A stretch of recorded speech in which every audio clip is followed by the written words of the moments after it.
Okay. All right, let's go ahead and get this started. Let me go ahead and double check and make sure I'm got my sound good. Okay, sounds good to me.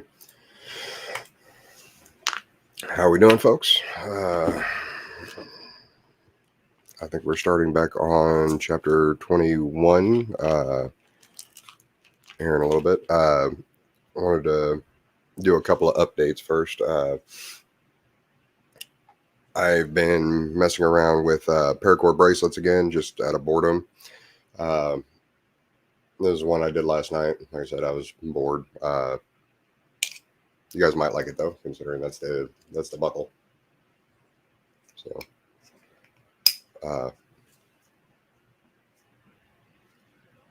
if you guys want to, if anybody wants one of these, just give me shoot me an email and we can discuss it. Usually 15-20 bucks. It's a good buckle. So, and I usually only use a single strand of paracord. Other than that, hopefully I'm going to be getting started on my diet in the next few weeks. But unfortunately, my youngest son decided to make an ass out of himself, and he ended up costing us about $3,000 in extra income that we have to work to get back over the next couple of months. So that's going to be kind of a pain in the ass to get loaded. But I'll still be doing this every other week just to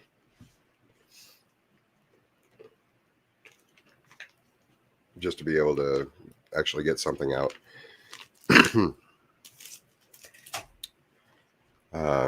Okay, so getting right into it. Let's see here, Genesis chapter 21.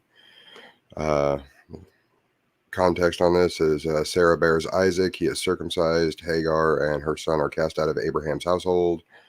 And the Lord saves Hagar and Ishmael. Abraham and Abimelech deal honorably with each other. Okay.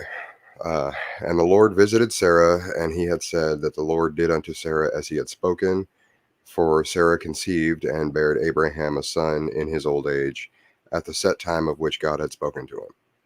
And Abraham called the name of his son that was born unto him, whom Sarah bare to him, Isaac. And Abraham circumcised his son Isaac, being 8 days old, as Isaac had commanded him, or as God had commanded him. And Abraham was 100 years old when his son Isaac was born unto him. And Sarah said, God hath made me to laugh, so that all that hear will laugh with me. And she said, who would have said unto Abraham that Sarah would have given children suck? For I have borne him a son in his old age. And the child grew and was weaned, and Abraham made a great feast the same day that Isaac was weaned. And Sarah saw the son of Hagar the Egyptian, which she had borne unto Abraham, mocking.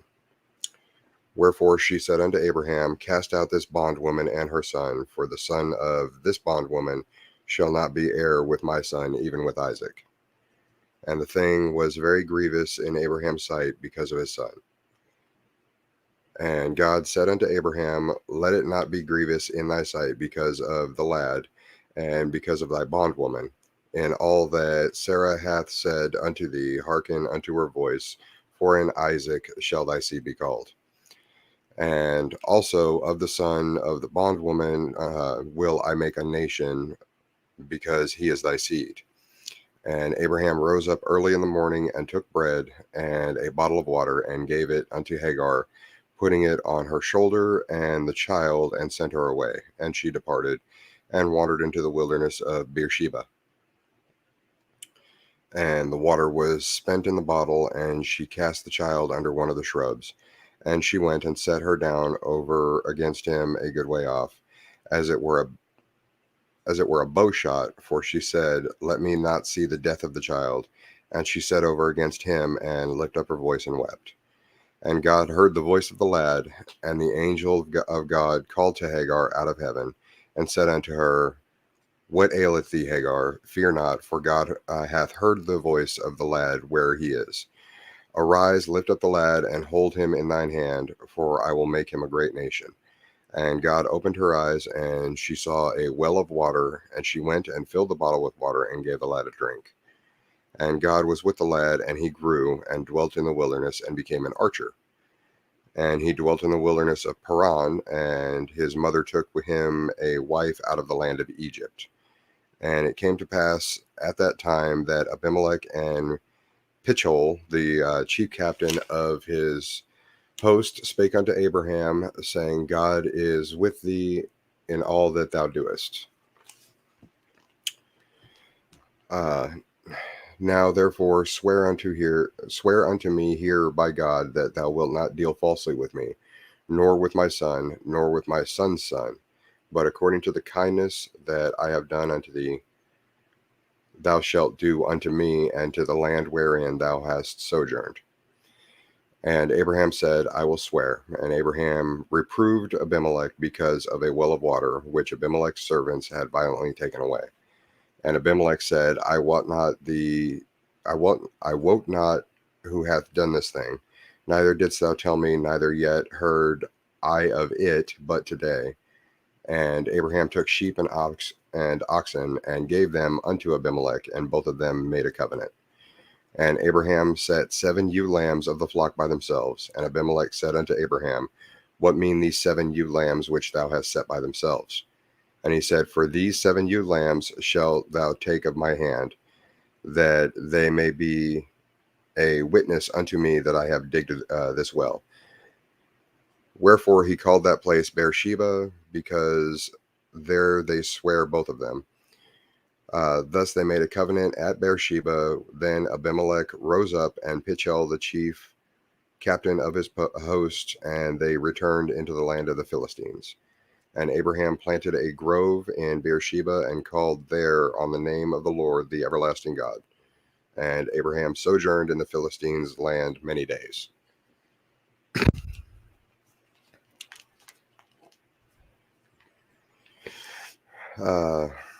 Chapter 22, context. Abraham is commanded to sacrifice Isaac, his son. Both father and son yield to the will of God.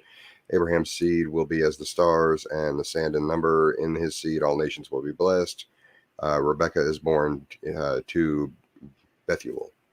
Oh, okay, so this is going to be the fun one. And it came to pass after these things that God did tempt Abraham, and said unto him, Abraham, and he said, Behold, here I am. And he said, Take now thy son, thine only son Isaac, whom thou lovest, and get thee into the land of Moriah, and offer him there for a burnt offering upon one of the mountains, which I will tell thee of. And Abraham rose up early in the morning, and saddled his ass, and took 2 of his young men with him, and Isaac his son, and clave the wood for the burnt offering, and rose up, and went unto the place of which God had told him. Then to the 3rd day Abraham lifted up his eyes, and saw the place far off. And Abraham said unto his young men, Abide ye here with the ass, and I and the lad will go yonder and worship, and come again to you. And Abraham took the wood of the burnt offering, and laid it upon Isaac his son, and he took the fire in his hand, and a knife, and they went both of them together. And Isaac spake unto Abraham his father, and said, My father, he said, Here am I, my son. He said, Behold the fire and the wood, but where is the lamb for the burnt offering? And Abraham said, My son, God will provide himself a lamb for a burnt offering. So they went both of them together. And they came to the place which God had told him of, and Abraham built an altar there, and laid the wood in order, and bound Isaac his son, and laid him on the altar upon the wood. And Abraham stretched forth his hand, and took the knife to slay his son. And the angel of the Lord called unto him out of heaven, and said, Abraham, Abraham. And he said, Here am I. And he said, Lay not thine hand upon the lad, neither do thou anything unto him. For now I know that thou fearest God, and seeing thou hast not withheld thy son, thine only son, from me. And Abraham lifted up his eyes, and looked, and beheld, came him a ram caught in a thicket by its horns. And Abraham went and took the ram, and offered him up for a burnt offering in the stead of his son. And Abraham called the name of that place Jehovah Jireh, as it is said to this day, In the mount of the Lord it shall be seen. And the angel of the Lord called unto Abraham out of heaven the 2nd time, and said, By myself have I sworn, saith the Lord, for because thou hast done this thing, and hast not withheld thy son, thine only son, then in blessing I will bless thee, and in multiplying I will multiply thy seed, as the stars of the heaven, and as the sand which is upon the seashore. And thy seed shall possess the gate of his enemies. And in thy seed shall all the nations of the earth be blessed, because thou hast obeyed my voice. So Abraham returned unto his young men, and they rose up and went together to Beersheba, and Abraham dwelt at Beersheba. And it came to pass after these things that it was told Abraham, saying, Behold, Milcah, she hath also borne children unto thy brother Nahor. Huz his firstborn, and Buz his brother, and Kemuel the father of Aram, and Chesed, and Hazo, and Pildash, and Jidlaph, and Bethuel. And Bethuel begat Rebekah. These 8 Milcah did bear to Nahor, Abraham's brother, and his concubine, whose name was Reumah. She bared also Teba, and Gaham, and Thahash, and Makkah. Excuse me.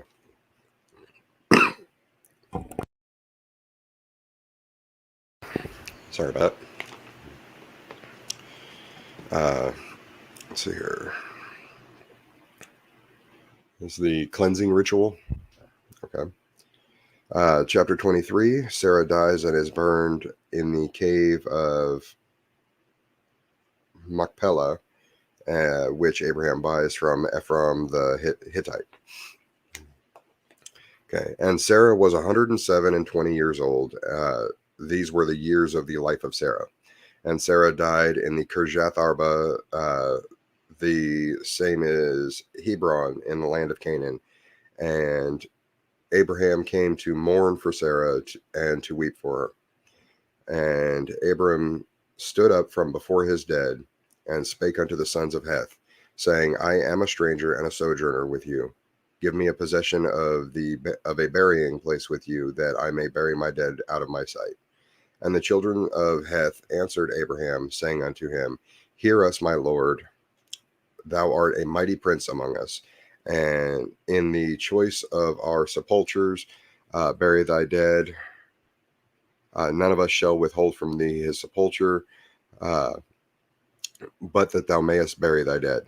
And Abraham stood up and bowed himself to the people of the land, even to the children of Heth. And he commanded with them, saying, If it be your mind that I should bury my dead out of my sight, hear me and entreat for me to Ephron the son of Zohar, that he may give me the cave of Machpelah, which he hath, which is in the end of his field. For as much money as it is worth, he shall give it me for a possession of a burying place amongst you. And Ephron dwelt among the children of Heth, and Ephron the Hittite answered Abraham in the audience of the children of Heth, even of that went in at the gate of a city, saying, Nay, my lord, hear me. The field I give thee, and the cave that is therein, I give it thee in the presence of the sons of my people. Give I it thee, bury thy dead. And Abraham bowed down himself before the people of the land, and he spake unto Ephron in the audience of the people of the land, saying, But if thou wilt give it, I pray thee, hear me. I will give thee money for the field. Take it of me, and I will bury my dead there. And Ephron answered Abraham, saying unto him, My lord, hearken unto me. The land is worth 400 shekels of silver. What is that betwixt me and thee? Bury therefore thy dead. And Abraham hearkened unto Ephron, and Abraham weighed to Ephron the silver, which he had named in the audience of the sons of Heth, 400 shekels of silver, current money, with the merchant. And the field of Ephron, which was in Machpelah, which was before Mamre, the field and the cave which was therein, and all of the trees that were in the field, that were in all of the borders round about, were made sure unto Abraham for a possession in the presence of the children of Heth, before all that went into the gate of his city. And after this, Abraham buried Sarah his wife in the cave of the field of Machpelah before Mamre, the same as Hebron in the land of Canaan. And the field and the cave that is therein were made sure unto Abraham for a possession of a burying place by the sons of Heth.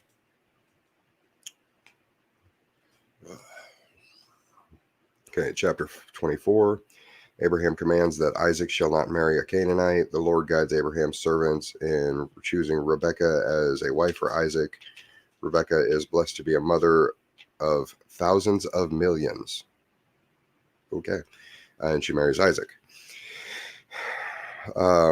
And Abraham was old and well stricken in age, and the Lord had blessed Abraham in all things. And Abraham said unto his eldest servant of his house that ruled over all that he had, Put, I pray thee, thy hand under my thigh, and I will make thee swear by the Lord, the God of heaven and the God of earth, that thou shalt not take a wife unto my son of the daughters of the Canaanites, among whom I dwell.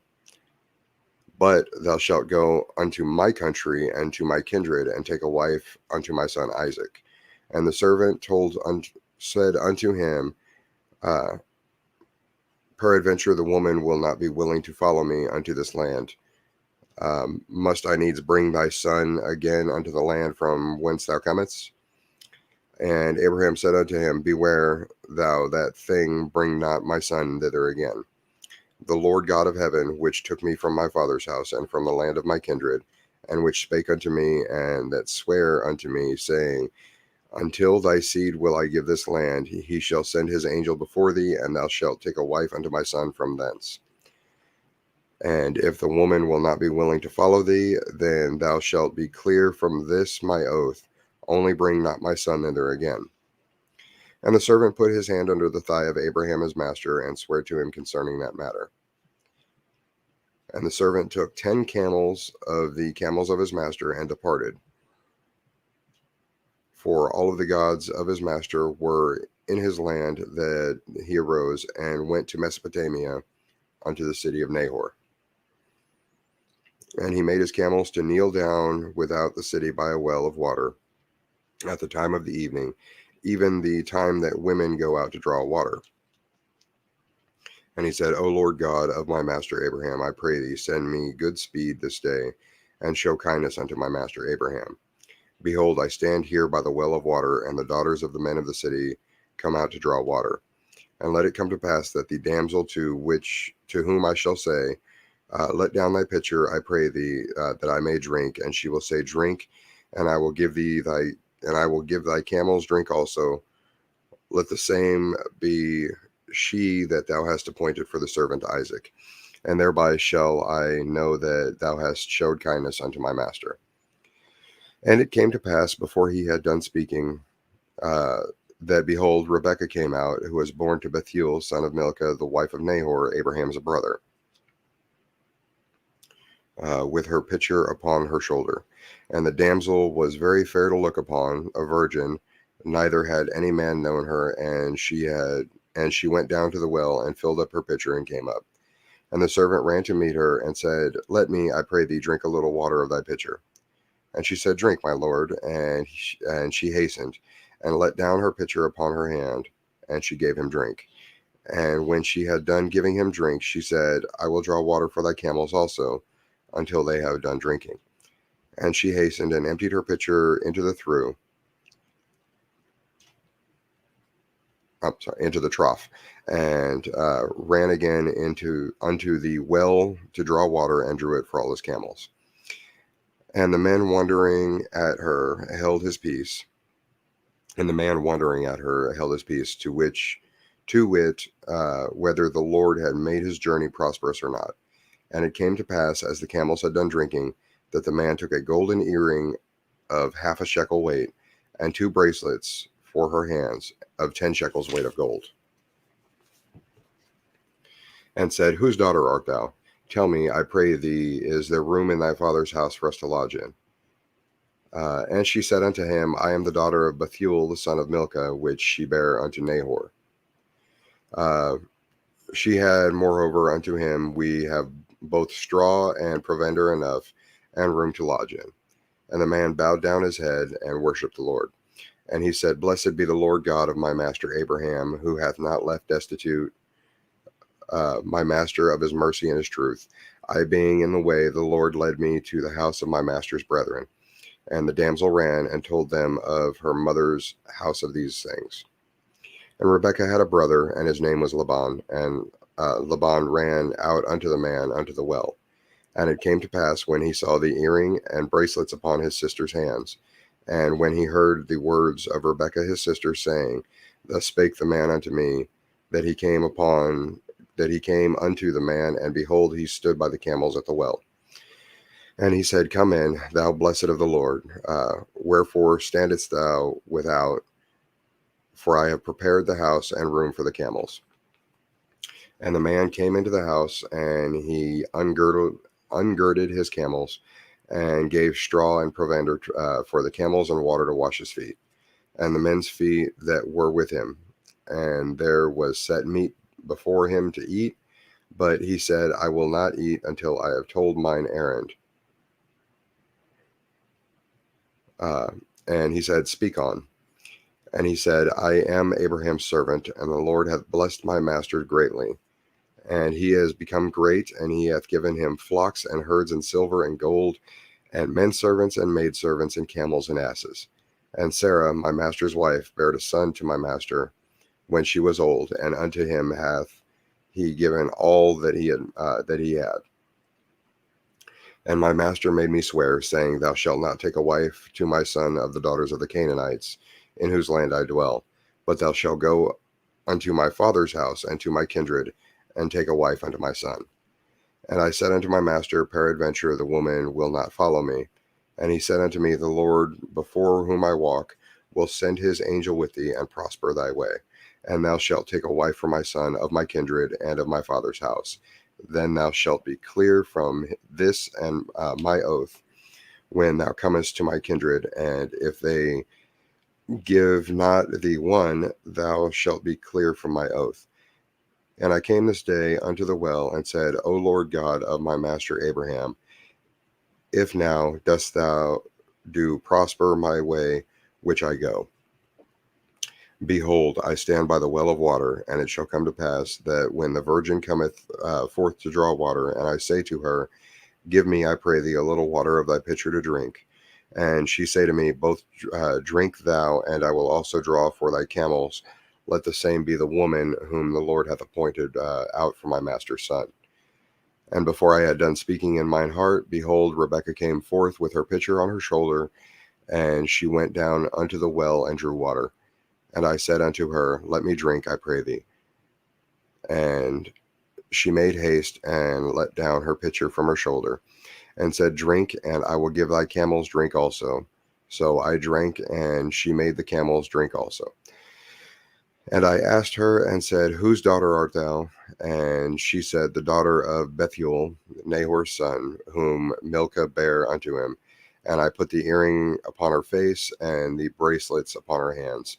And I bowed down my head and worshipped the Lord, and blessed the Lord God of my master Abraham, which had led me in the right way to take my master's brother's daughter unto his son.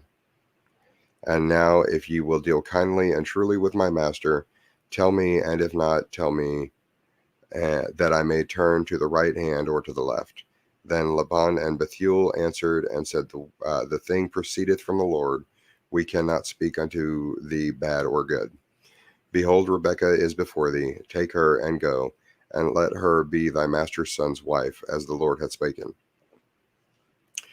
And it will come to pass that when Abraham's servant heard their words, he worshipped the Lord, bowing himself to the earth. And the servant brought forth jewels of silver and jewels of gold and raiment, and gave them to Rebekah. He gave also to her brother and to her mother precious things. And they did eat and drink, and he and the men that were with him, and tarried all night. They rose up in the morning, and he said, Send me away unto my master. And her brother and her mother said, Let the damsel abide with us a few days, at the least 10. After that she shall go. And he said unto them, Hinder me not, seeing the Lord hath prospered my way. Send me away, that I may go with my master. And they said, We will call the damsel, and inquire at her mouth. And they called Rebekah, and said unto her, Wilt thou go with this man? And she said, I will go. And they sent away Rebekah their sister and her nurse to Abraham's servant and his men. And they blessed Rebekah, said unto her, Thou art our sister, but thou art the mother of thousands of millions, and let thy seed possess the gate of those which hate them. And Rebekah arose, and her damsels, and they rode upon the camels, followed the man, and the servant took Rebekah and went his way. And Isaac came from the way of the well, Lo-hi-roi, for he dwelt in the south country. And Isaac went out to meditate in the field at the eventide, and he lifted up his eyes and saw and beheld the camels were coming. And Rebekah lifted her eyes, and when she saw Isaac, she lighted off the camel. For she had said unto the servant, What man is that walketh in the field to meet us? And the master had said, It is my master's. Therefore she took a veil and covered herself. And the servant told Isaac all things that he had done. And Isaac brought her into his mother Sarah's tent, and took Rebekah, and she became his wife, and he loved her. And Rebekah was comforted after his mother's death. And Isaac was comforted after his mother's death.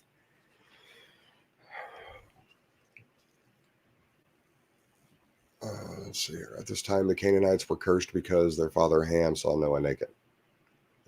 Okay. Chapter 25. Abraham marries, has descendants, dies, and is buried in the cave of Machpelah. His descendants through Ishmael are listed. Rebekah conceives, and Jacob and Esau struggle in her womb. The Lord reveals their destiny to Rebekah. Esau sells his birthright for a mess of pottage. Okay. Then again, Abraham took a wife, and her name was Keturah, and she bare him Zimran and Jokshan and Medan and Midian and Ishbak and Shua. And Jokshan begat Sheba, and I apologize already, this is going to be another genealogy chapter. And Jokshan begat Sheba and Dedan, and the sons of Dedan were Ashurim and Letushim and Leuman. And the sons of Midian, Ephah and Epher and Hanak and Abida and Eldah. All these were the children of Keturah, and Abraham gave all that he had unto Isaac.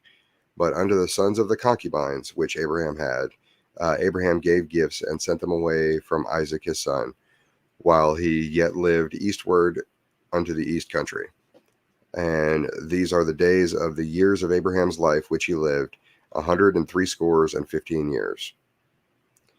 Then Abraham gave up the ghost and died in a good old age, an old man and full of years, and was gathered to his people. And his sons Isaac and Ishmael buried him in the cave of Machpelah, in the days in the field of Ephron, the son of Zohar, the Hittite, which is before Mamre. The field which Abraham purchased of the sons of Heth, there was Abraham buried, and Sarah his wife. And it came to pass after the death of Abraham that God blessed his son Isaac, and Isaac dwelt by the well Lahoroi. Now these are the generations of Ishmael, Abraham's son, whom Hagar the Egyptian, Sarah's handmaid, bare unto Abraham. And these are the names of the sons of Ishmael by their names, according to their generations. The firstborn of Ishmael, Nebajoth, and Kedar, and Adbeel, and Mibsan, and Mishma, and Duma, and Massa, Hadar, and Tema, Jetur, Nephish, and Kidima. These are the sons of Ishmael, and these are their names by their towns and by their castles, 12 princes according to their nations. And these are the years of the life of Ishmael, 137, and he gave up the ghost and died, and he was gathered unto his people. And they dwelt from Havilah to Shur, that is before Egypt, as thou goest towards Assyria, and he died in the presence of all of his brethren. And these are the generations of Isaac, Abraham's son. Abraham begat Isaac, and Isaac was 40 years old when he took Rebekah to wife, the daughter of Bethuel, the Syrian of Paddan Aram, the sister to Laban the Syrian. And Isaac entreated the Lord for his wife, because she was barren. And the Lord was entreated of him, and Rebekah his wife conceived. And the children struggled together within her. And she said, If it be so, why am I thus? And she went to inquire of the Lord. And the Lord said unto her, 2 nations are in thy womb, and 2 manner of people shall be separated from thy bowels. And the one people shall be stronger than the other people, and the elder shall serve the younger. And when her days to be delivered were fulfilled, behold, there were twins in her womb, and the first came out red, all over like a hairy garment, and they called his name Esau. And the other that came his brother out, and his hand took hold of Esau's heel, and his name was called Jacob. And Isaac was 80 years old when she bared them. And the boys grew, and Esau was a cunning hunter, a man of the field, and Jacob was a plain man dwelling in tents. And Isaac loved Esau because he did eat of his venison, but Rebekah loved Jacob. And Jacob sought pottage, and Esau came from the field, and he was faint. And Esau said to Jacob, Feed me, I pray thee, with that same red pottage, for I am faint. Therefore was his name called Edom. And Jacob said, Sell me this day thy birthright. And Esau said, Behold, I am at the point to die, and what profit shall this birthright do to me? And Jacob said, Swear to me this day. And he swore unto him, and he sold his birthright unto Jacob. Then Jacob gave Esau bread and pottage of lentils, and he did eat and drink, and rose up and went his way. Thus Esau despised his birthright. Okay. Chapter 26, the Lord promises Isaac posterity as the stars of heaven in number. In his seed all nations will be blessed. The Lord prospers Isaac temporarily and spiritually for Abraham's sake. Isaac offers sacrifices. Esau marries Hittite wives to the sorrow of his parents. And there was a famine in the land beside the first famine that was in the days of Abraham. And Isaac went unto Abimelech, king of the Philistines, unto Gerar. And the Lord appeared unto him and said, Go not down into Egypt, dwell in the land which I shall tell thee of. Sojourn in this land, and I will be with thee, and will bless thee. For unto thee and unto thy seed I will give all of these countries, and I will perform the oath which I swear unto Abraham thy father. And I will make thy seed to multiply as the stars of heaven, and will give unto thy seed all these countries, and in thy seed shall all the nations of the earth be blessed. Because that Abraham obeyed my voice and kept my charge, my commandments, my statutes, and my laws. And Isaac dwelt in Gerar. And the men of the place asked him of his wife, and he said, She is my sister.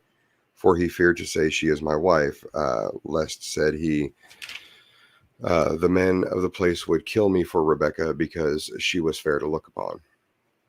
And it came to pass that when he had been there a long time, that Abimelech, king of the Philistines, looked out at a widow, and saw, and behold, Isaac was sporting Rebekah his wife. And Abimelech called Isaac, and said, Behold, of a surety she is thy wife, and how saidst thou, She is my sister? And Isaac said unto him, Because I said, Lest I die for her. And Abimelech said, What is this thou hast done unto us? One of the people might lightly have lain with thy wife, and thou shouldn't have brought guiltiness upon us. And Abimelech charged all his people, saying, He that toucheth this man or his wife shall surely be put to death. Then Isaac sowed in that land, and received in the same year 100-fold, and the Lord blessed him. And the man waxed great, and went forward, and grew until he became very great. For he had passion of flocks and possession of herds, and great store of servants, and the Philistines envied him. For all the dwells with which his father's servants had digged in the days of Abraham his father, and the Philistines had stopped them and filled them with earth. And Abimelech said unto Isaac, Go from us, for thou art much mightier than we. And Isaac departed thence, and pitched his tent into the valley of Gerar, and dwelt there. And Isaac digged again the wells of water, which he had digged in the days of Abraham his father, for the Philistines had stopped them after the death of Abraham. And he called their names after the names of which his father had called them. And Isaac's servants digged in the valley, and found there a well of springing water. And the herdmen of Gerar did strive with Isaac's herdmen, saying, The water is ours. And he called the name of the well Esek, because they strove with them. And they digged another well, and strove for that also, and he called the name of it Sitnah. And And he removed from thence and digged another well, and for that they strove not. And he called the name of it Rehoboth. And he said, For now the Lord hath made room for us, and we shall be fruitful in the land. He went up from thence to Beersheba, and the Lord appeared unto him the same night, and said, I am the God of Abraham thy father. Fear not, I am with thee, and will bless thee, and multiply thy seed for my servant Abraham's sake. And he buildeth an altar there, and called upon the name of the Lord, and pitched his tent there. And there Isaac's servants digged a well. Then Abimelech went to him from Gerar, and Ahozath, one of his friends, and Pichol, the chief captain of his army. And Isaac said unto them, Wherefore come ye to me, seeing ye hate me, and have sent me away from you? And they said, We saw certainly that the Lord was with thee. And he said, Let there be now an oath betwixt us, even betwixt us and thee, and let us make a covenant with thee, that thou wilt do us no hurt, as we have not touched thee, and as we have done unto thee nothing but good, and have sent thee away in peace, thou art now the blessed of the Lord. And he made them a feast, and they did eat and drink. And they rose up betimes in the morning, and sware one to another, and Isaac sent them away, and they departed from him in peace. And it came to pass the same day that Isaac's servants came and told him concerning the well which they had digged, and said unto him, We have found water. And he called it Shebath. Therefore the name of the city is Beersheba unto this day. And Esau was 40 years old when he took his wife Judith, the daughter of Beeri the Hittite, and Bashemath, the daughter of Elon the Hittite, which were a grief of mind unto Isaac and to Rebekah. So we're at 42 minutes now. Probably see if we can't get at least up to chapter 30. I know this is kind of a boring one today, but I guess necessary. Chapter 27, Rebekah guides Jacob in seeking blessings. Jacob is blessed to have dominion and rule over peoples and nations. Esau hates Jacob and plans to slay him. Rebekah fears that Jacob may marry one of the daughters of Heth. Okay.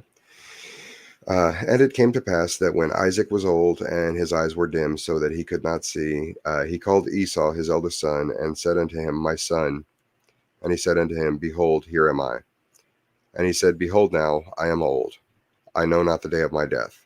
Now therefore take, I pray thee, thy weapons, thy quiver and thy bow, and go out to the field and take me some venison. And make me savory meat, which such as I love, and bring it to me, that I may eat, that my soul may bless thee before I die. And Rebekah heard when Isaac spake unto Esau his son, and Esau went to the field to hunt for venison, and to bring it. And Rebekah spoke unto Jacob her son, saying, Behold, I heard thy father speak unto Esau thy brother, saying, Bring me venison, and take me savory meat, that I may eat and bless thee there before the Lord before my death. Now therefore, my son, obey my voice according to that which I command thee. Now go to the flock and fetch me from thence 2 good kids of the goats, and I will make them savory meat for thy father, such as he loveth. And thou shalt bring it to thy father, that he may eat, and that he may bless thee before his death. And Jacob said to Rebekah his mother, Behold, Esau my brother is a hairy man, and I am a smooth man. My father peradventure will feel me, and I shall seem to him as a deceiver, and he shall bring a curse upon me, and not a blessing. And his mother said upon him, Upon me be thy curse, thy son. Only obey my voice, and go fetch me them. And he went and fetched and brought them to his mother, and his mother made savory meat, such as his father loved. And Rebekah took goodly raiment of her eldest son Esau, which were with her in the house, and put them upon Jacob her younger brother. And she put the skins of the kids of the goats upon his hands, and made upon the smooth of his neck. And she gave the savory meat and the bread, which she had prepared, into the hand of her son Jacob. And she came unto his father and said, and he came unto his father and said, My father. And he said, Here am I. Who art thou, my son? And Jacob said unto his father, I am Esau, thy firstborn. I have done according as thou badest me. Arise, I pray thee, sit and eat of my venison, that thy soul may bless me. And Isaac said unto his son, How is it that thou hast found it so quickly, my son? And he said, Because the Lord thy God brought it to me. And Isaac said unto Jacob, Come near, I pray thee, that I may feel thee, my son, whether thou beest my very son Esau or not.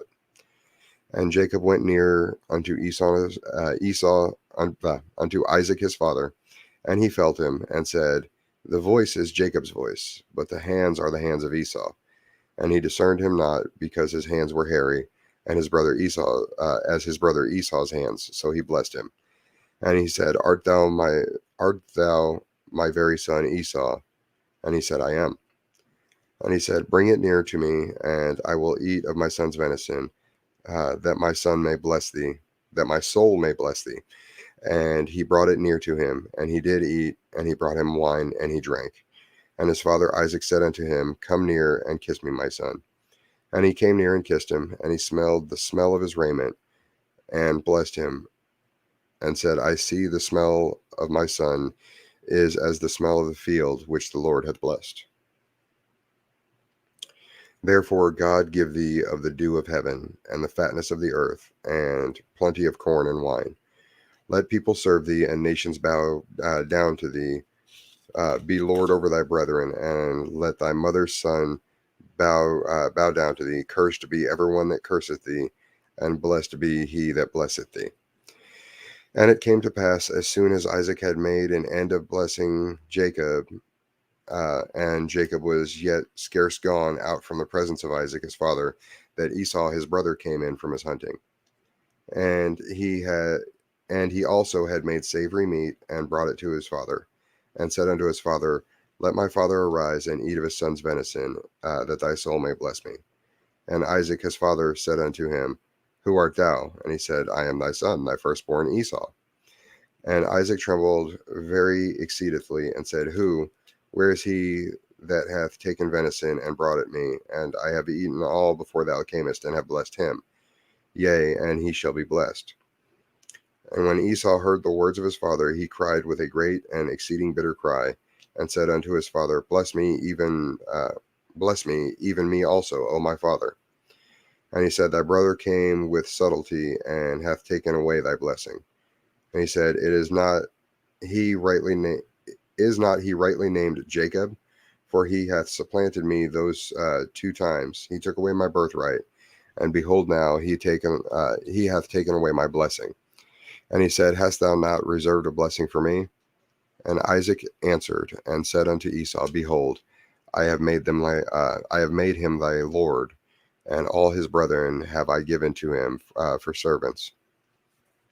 And with corn and wine have I sustained him. And what shall I do now unto thee, my son?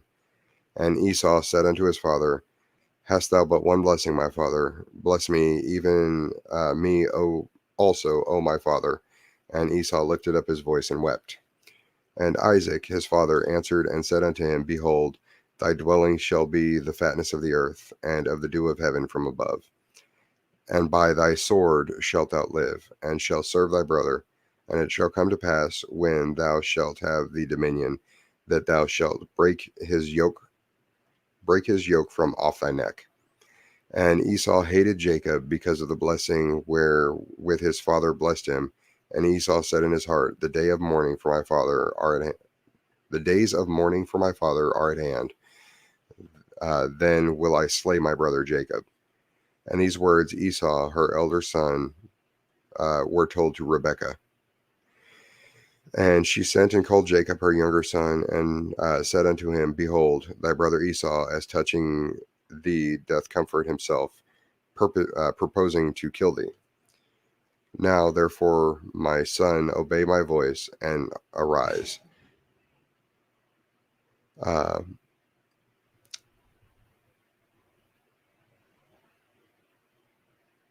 Flee thou to Laban, my brother to Haran, and tarry with him a few days until thy brother's fury turn away. Until thy brother's anger turn away from thee, and he forgot that which thou hast done to him, then I will send and fetch thee from thence. Why should I be deprived also of you both in one day? And Rebekah said to Isaac, I am weary of my life because of the daughters of Heth. If Jacob take a wife of the daughters of Heth, such as these which are the daughters of the land, what good shall my life do to me?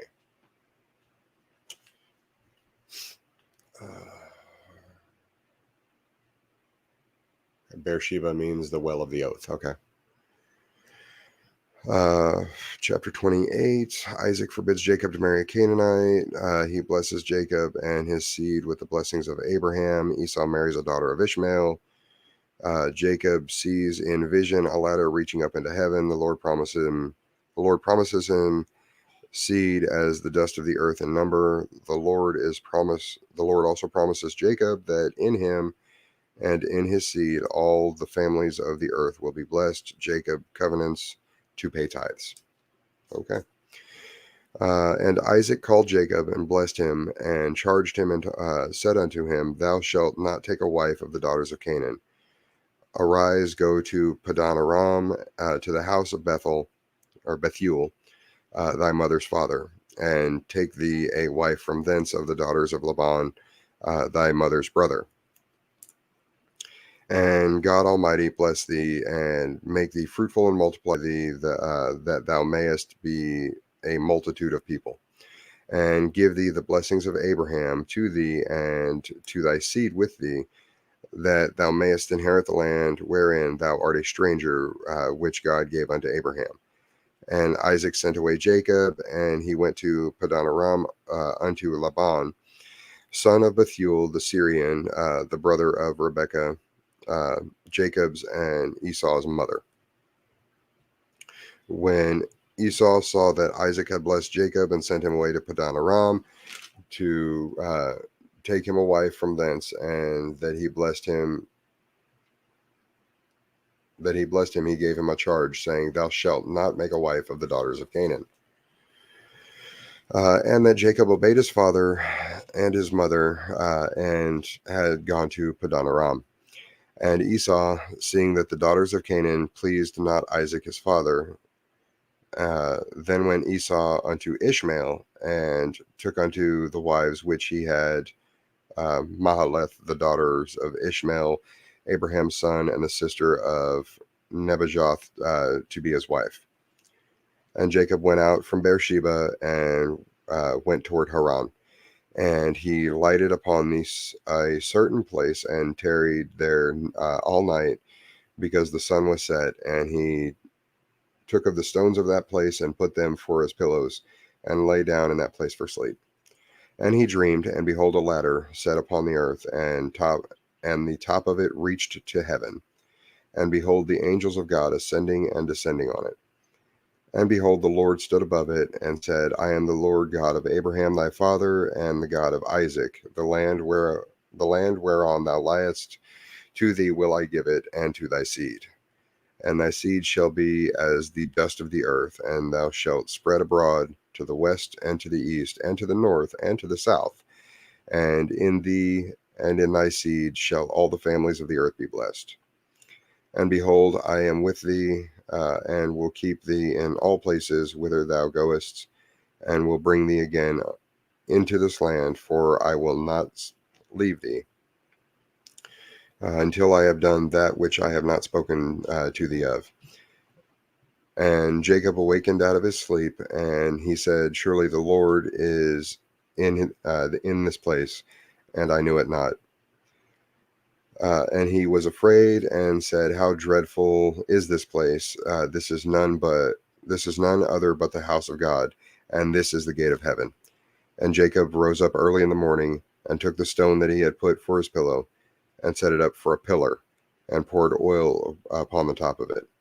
And he called the name of this place Bethel, but the name of that city was called Luz at the first. And Jacob vowed a vow, saying, if God will be with me and will keep me in this way that I go, and will give me bread to eat and raiment to put on, so that I come again to my father's house in peace, then shall the Lord be my God. And this stone which I have set for a pillar shall be God's house. And of all that thou shalt give me, I will surely give the tenth unto thee. Okay.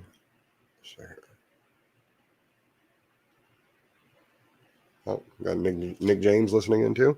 Okay. Chapter 29. I think we're going to go ahead and cut it at 30 because we're just about up to the usual hour. Jacob meets Rachel at the well. He serves Laban 7 years for her. Laban gives to Jacob first Leah, then Rachel in marriage. Jacob serves another 7 years. Leah bears Reuben, Simeon, Levi, and Judah. Okay. Then Jacob went on his journey and came into the land of the people to the east, and he looked and beheld a well in the field, and lo, there were 3 flocks of sheep lying by it. For out of that well they watered the flocks, and a great stone was upon the well's mouth. And thither were all of the flocks gathered, and they rolled the stone from the well's mouth, and watered the sheep, and put the stone again upon the well's mouth in his place. And Jacob said unto him, my brethren, whence be ye? And they said, Or Haran are we? And he said unto them, know they Laban the son of Nahor? And they said, we know him. And he said unto them, is he well? And they said, he is well, and behold, Rachel his daughter cometh with the sheep. And he said, lo, it is yet high day, neither it is time that the cattle should be gathered together. Water ye the sheep, and go and feed them. And he said, we cannot until all of the flocks be gathered together, until they roll the stone from the well's mouth, when we water the sheep. And while he yet spake with them, Rachel came with her father's sheep, for she kept them. And it came to pass, when Jacob saw Rachel, the daughter of Laban, his mother's brother, and the sheep of Laban, his mother's brother, and that Jacob went near and rolled the stone from the well mouth, and watered the flock, and Laban watered the flock of Laban, his mother's brother. And Jacob kissed Rachel, and lifted up his voice and wept. Jacob told Rachel that he was her father's brother, and that he was Rebekah's son. And she ran and told her father.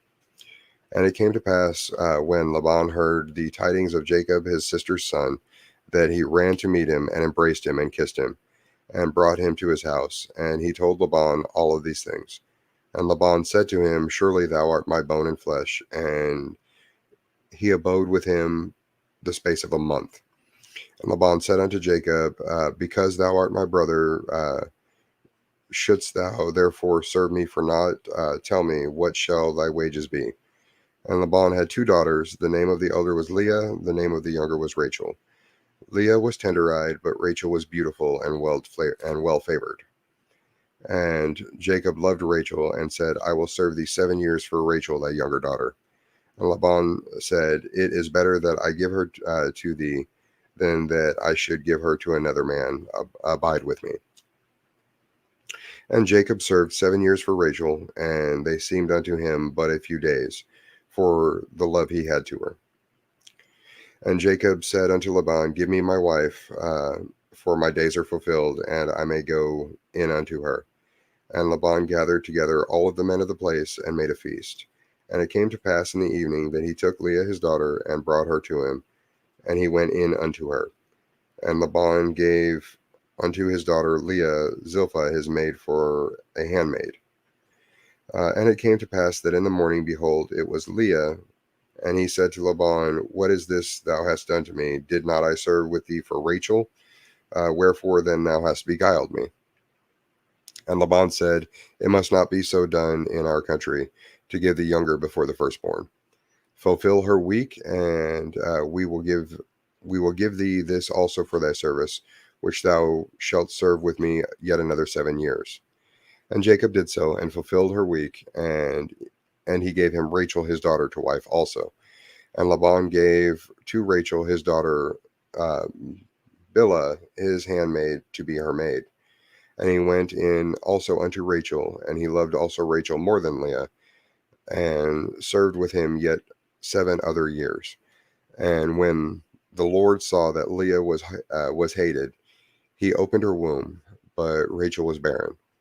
And Leah conceived and bare a son, and she called his name Reuben, for she had surely the Lord hath looked upon my affliction.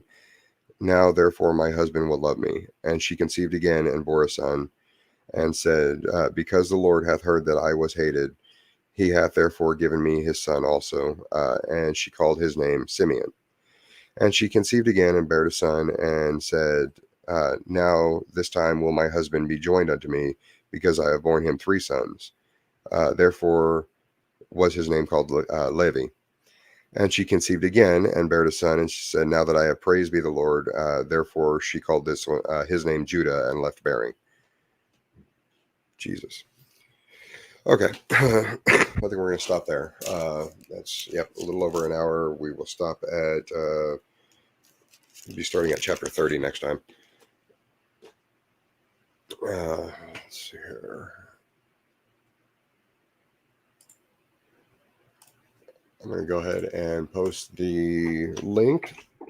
As I always enjoy having the discussions afterwards. I did hear a noise upstairs real quick. I'm gonna go share I'm gonna share the lo-fi again for a little bit. I'm gonna run up there and check and see what that was, and give me just a couple of minutes. Or not lo-fi, but yeah, the music I was listening to earlier.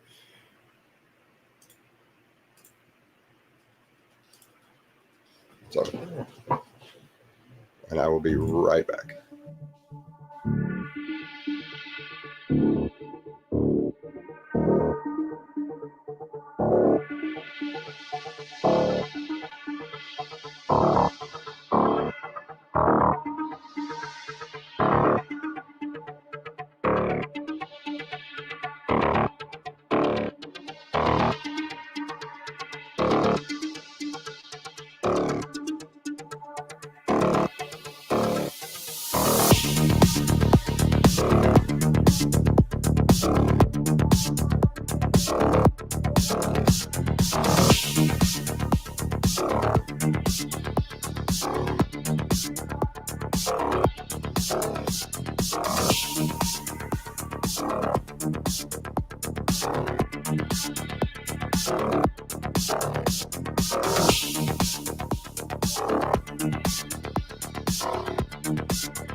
Sorry about that. Let's see here.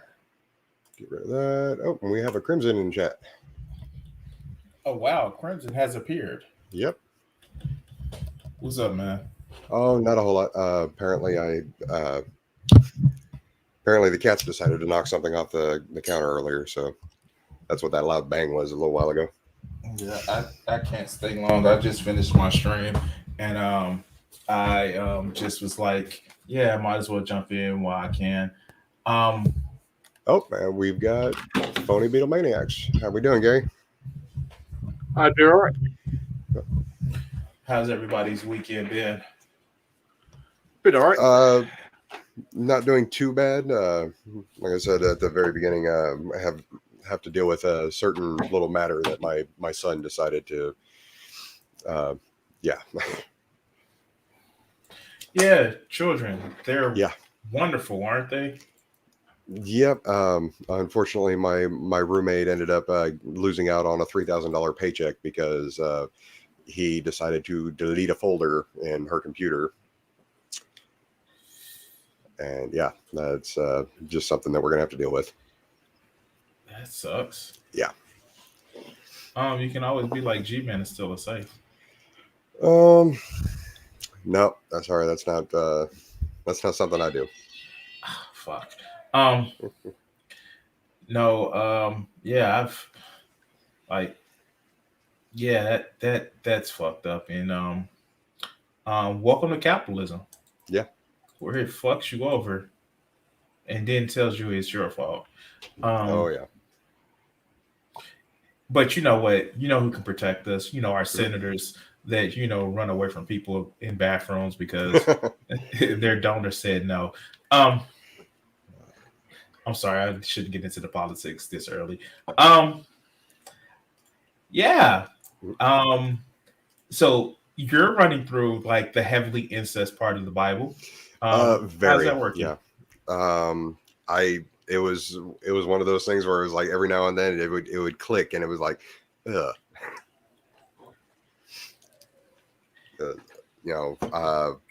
Apparently Isaac's wife is also his cousin. Their kids are also marrying their cousins. It's like, okay, gross. I mean, like, this is like a few chapters away from, Lot and him raping his daughters. I mean, they gave him wine, and he, so much wine that he didn't know what he was doing, and his penis worked somehow. Somehow. Yeah. That, like, I literally was having a discussion with somebody because, and I've said this over the last couple of days. They was like, I just want a biblical relationship where it's just one man and one woman, not the throuple or the swinging or the poly. It's like, no, you want a relationship where it's one man, one girl, a second girl, his handmaiden, her handmaiden, and a woman that he's liberated from her town because he fought all of her people, and she hadn't known a man, and he killed all their families. Yeah. And then I got blocked on Facebook by this person. Like, you don't know your Bible, sweetheart. Yeah, I've had that argument a couple of times, especially when, because I'm already poly, that I tend to get a lot of flack for that. And just like G-Man, he likes to obsess over what I do with my private members. So does he go? Do it? Of course he would. Yeah. And as I said to AP, it's not just him. It'd be like, look what he's been doing to Miss Parker recently. He's been like going on about what her and her husband get up to in the privacy of their own homes. Oh yeah, no, that's. I even made that comment. It was basically like, well, I'm finally glad that he's gotten off of me, but it's the exact same thing that he's complaining about. Even though Shani and Rev openly tried to like coerce women to their stinky apartment in Colorado, and I just can't. Like the amount of hypocrisy that not only did he has, but he surrounds himself with. The shit that happened with like people that were part of certain groups that kind of aligned themselves because they got mad. Like, I've never understood flipping your whole political alignment because you got mad at somebody. And like, I see it all the time, especially. So I follow lefty YouTube or close to lefty YouTube. So I don't know if you guys ever heard of somebody called Destiny. I've heard of him, though. I've seen anything by him. Yeah, I've heard him a lot of times in reference to Vosh as well. Yeah. The thing about it is, because Destiny got so mad at lefties online, he was like, no, fuck these lefties. And I was like, dude, you just got upset because, you got pissed off at lefties. Now you going super, I'm a centrist now. That's not a good way of having a political compass. Mm-hmm. You get mad at somebody and then you completely flip how your political beliefs are. No, you were just always a piece of shit that is more contrarian than anything.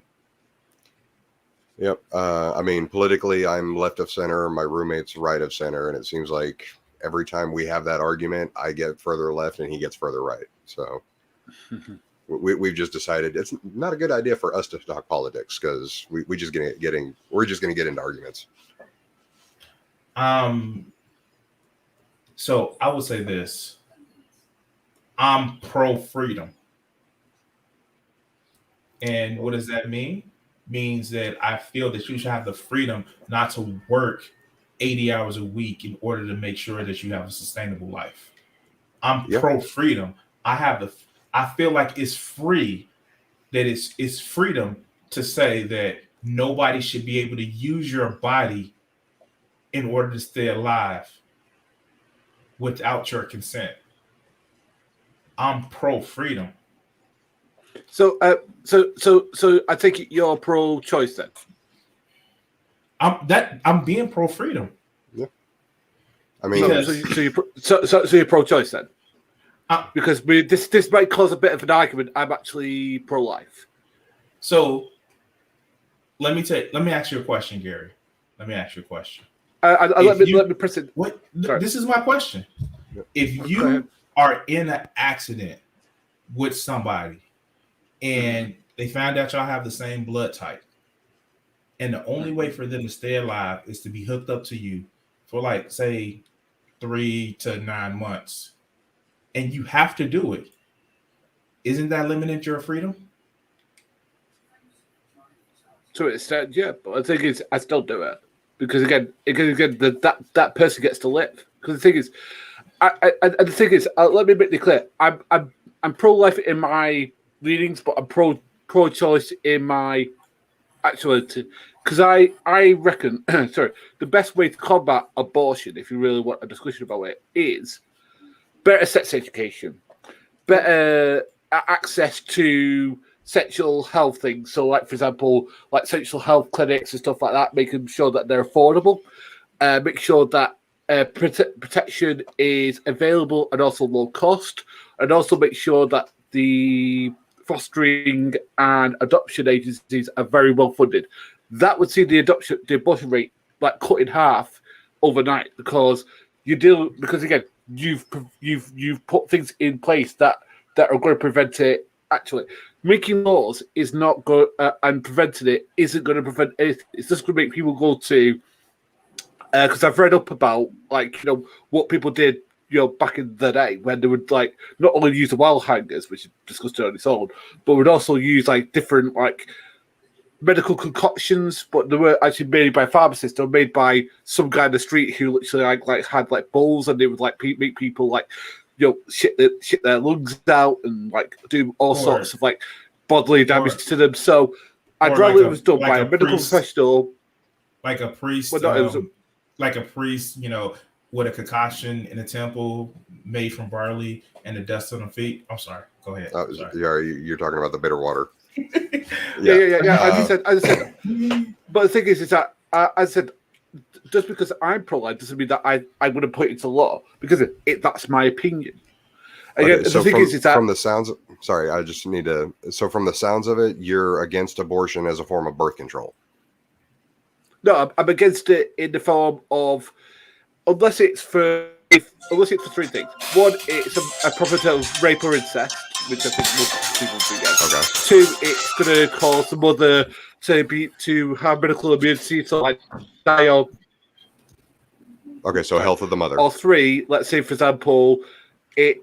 Or you're not in a financial viable way to provide for it, because the worst thing you could do is have a child and there's no way that you can financially support it, because that's going to be untenable. And the thing is, that's going to be even worse for both of you in the long run. So again, but again, if it's like just like for example, you're just doing it because I've got pregnant and that's what I'm going to do. It's like no. Get a medical opinion because literally abortion is.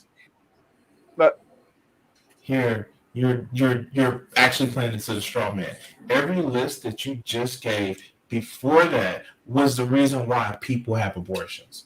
Literally, that's 99% of the reasons why.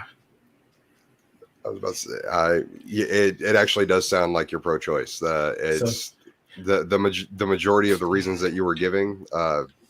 Like, okay, so the only personal abortion that I've ever had to deal with was a girlfriend that that had to have an abortion because she had a tubal pregnancy. It was literally her life was at stake. Okay, Yeah. she didn't want to have the abortion, obviously, but there was no way to keep the fetus viable because it was growing in her fallopian tube. And Okay. one thing that I want to Now, say, I mean, that is considered an abortion. That, I mean, she ended up having to have a partial hysterectomy because of the damage it caused. Oh, greatest Christ. Yeah. So, I mean, but nowadays, because this happened about 10 years ago, nowadays that would have been an abortion, in which case, you know, she would have just been sitting in the hospital dying because they wouldn't do it. but who's talking? Like, I didn't say anything about abortion, guys. I just said freedom. All I was saying is that you don't want to be in a position where all of a sudden it becomes legal where you have to be a life support system for somebody just because, even if you cause an accident, if you were driving irresponsibly and you cause an accident to the next person, even though it's your fault, you shouldn't have to be hooked up to somebody else to be their life support system, right? Oh, I agree. So if you start it's a slippery slope. If you start saying that abortion is legal, what's to stop the state from saying that you have to be life support for somebody, or you have to give up your kidney to somebody, or you have to give up your extra lung? It's a slippery slope. I mean, it definitely can be. Yeah. I'm But- arguing like a conservative because this is the shit that they talk about. Okay. I mean, personally, I'm against abortion as a form of birth control, but I'm also aware that I don't have the say for that because I'm just the guy. The way Tucker Carlson said it, So he said, now you said that men they can give birth, and now men can talk about it too. Like, yeah, I have literally heard all of this shit. And yeah. I'm not terminally online, like terminally Twitter online, but I am terminally online. Yeah. Like I don't do Twitter like that, thank God. And oh God, Facebook, no. I have Facebook specifically for like my Nerf hobby and for my family. I honestly I wasn't even aware that Facebook went down the other day until like after it happened. So I have to say this, and this is gonna sound really bad, but a lot of black people still on Facebook. They not on Twitter. And I kind of don't want them to go on Twitter because Twitter is a dumpster fire, and if I can protect people from Twitter, that'd be great. But this is one of my problems. It's just like, because of the social economic issues of, especially in the 90s, a lot of black people didn't actually adopt the technology as fast as they should have or could have. Can I ask you two a question? And again, this is not a got you question. This is generally for somebody who's in a different. I mean, I know you two probably live in two different states, but what is like the healthcare like in your states? Is it, because I imagine it's different from the one I live in. I mean, let's say for example, I'm going to give you an example. So let's say, for example, you're walking across the street, a car bumps into you. How much is that, let's say, going to cost you for like the hospital visit, for the operation, for everything? Bankruptcy. Yeah, bankruptcy if you're uninsured. Bankruptcy. Yeah. I haven't had insurance in 10 years. So you're talking a $1,200 ambulance ride to the hospital. You're talking probably another $5 to $10 for the surgery. And if they have to replace your fluids, then you're talking another $500 to $600 per bag. And that's if you don't ask, like, why is it costing so much? And then all of a sudden they start bringing it down, like ridiculously amount. Yeah.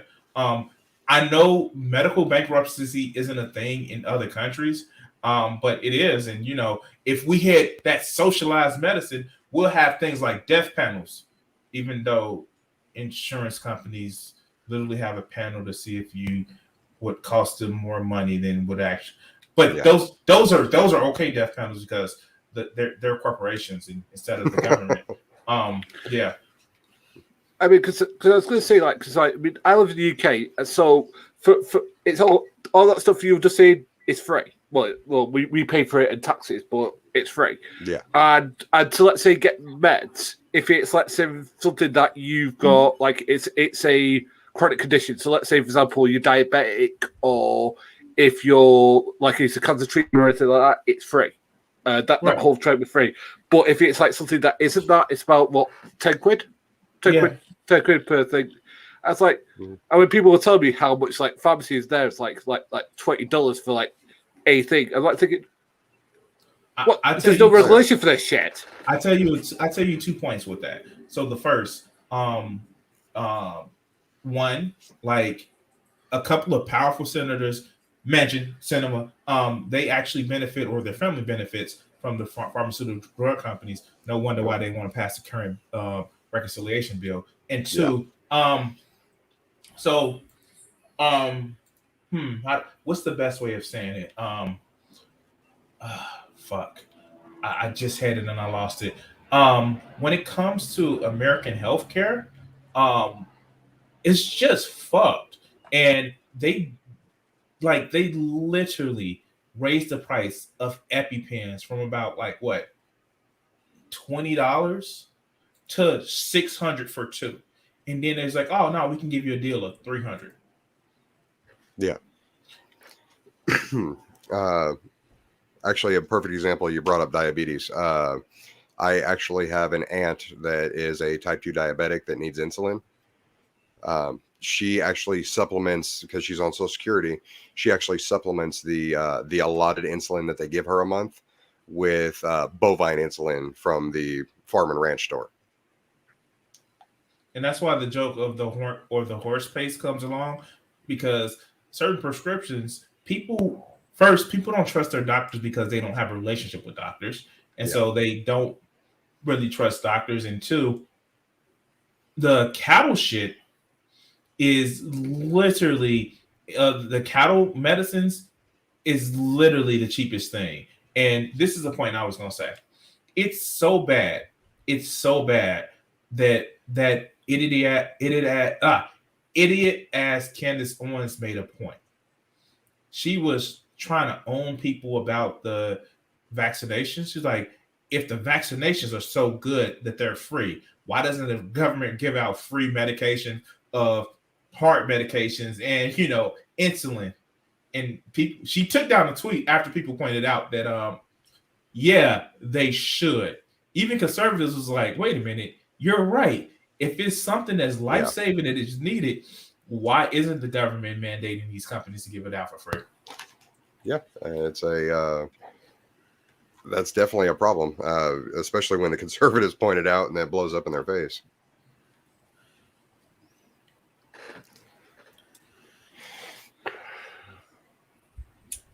See, we had this big fear that was propagated before he was anywhere near president, Ronald Reagan, that he did a record promoting how socialized medicine was a bad thing back when they actually had records. And it's been fucked ever since. Now the American Medical Association has come out and said like, no, dog, we kind of it's our bad that we kind of put that out there, because more people they get, because you gotta think about it. If more people get if like more people are more insured, then the doctors have more patients. And if more doctors have more patients, the AMA gets more funding by the people that's a part of it. So it's one of those things where some of the corporate interests are going against each other, and the old guard is kind of, you start to get questions about, like 10 years ago, you wouldn't have it where those questions are actually starting to pop up, but people are in such a desperate state right now that they're starting to, like, the whole following Christian sentiment in the bathroom, like that would have been uncalled for so long ago. And to some people it still is, but some people, like, when you have the president is like, yeah, they shouldn't have did that, but that's part of the job, you notice it's a shift. You notice it's a shift because people are pissed. I mean, like, for all that the stupid shit that they did and the fact that they shouldn't have did it.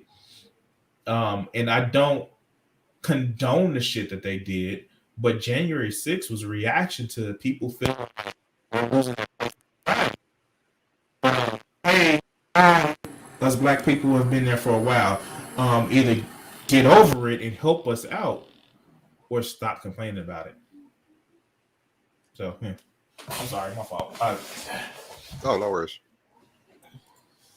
But yeah, no, it's bad. It's fucking bad, and I don't know what else to say. Well, it just surprises me that a country that is supposed to be like the world's most richest and more powerful can't supply good, adequate healthcare at affordable cost. It doesn't have to be quote unquote free, as people put it, but at least affordable cost to its citizens. So here's the thing. It's a lie. I just want to stop you right there. We're not the richest country in the world. We have some of the richest people that live here, but we're not the richest country in the world. Their outrageous amounts, it's what drags us up, but we're not the richest country in the world. No, the last time I checked, we're only number one in very few things, and most of it's bad. School shootings, mass shootings, number of people in prison per capita. Number of people in prison, yeah, number of people in prison. Number of people that believe angels are real. That's a fun one.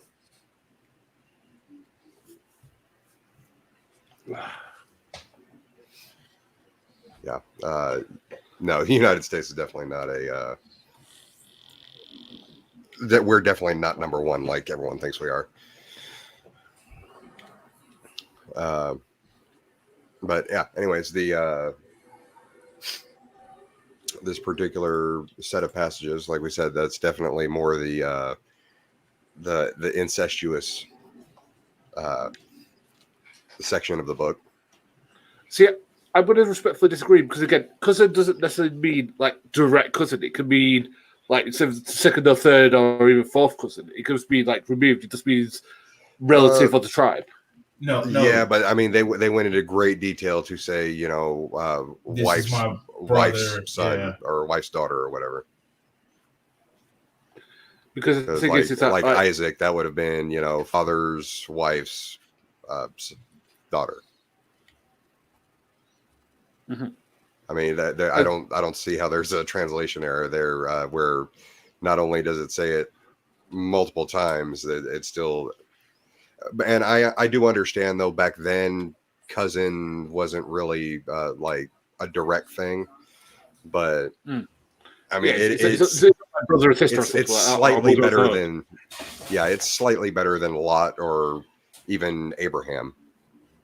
Yeah, because I mean the thing is that they didn't know what we know about, like for example, genetic was where degradation that could happen over that sort of thing. For example, but still, it's one of those things where it's just like it was. They knew it was fucked up because the reason why they put it in the Bible, because they literally did it to shit on those people, to say, look where you came from. Like that part, especially the Lots. It's propaganda. Yeah, because I mean I mean there's plenty of scientific evidence that the whole situation between Lot and his daughters, that could not have happened as written. There's just no way. I mean, if it was let's get dad drunk and let him mess with us, that's a different story. But this was let's get dad drunk until he passes out, and then 2 nights in a row, we're going to get ourselves pregnant with dad. And no, that's just. And the chances are of them ovulating at the very same time, and both of those pregnancies stick. That's mythology. That's just mythology. Mm-hmm. And I am noticing a lot because with all the genealogies and everything that are in here, that is reading a lot like the Epic of Gilgamesh. Actually, it's just the way that it's written.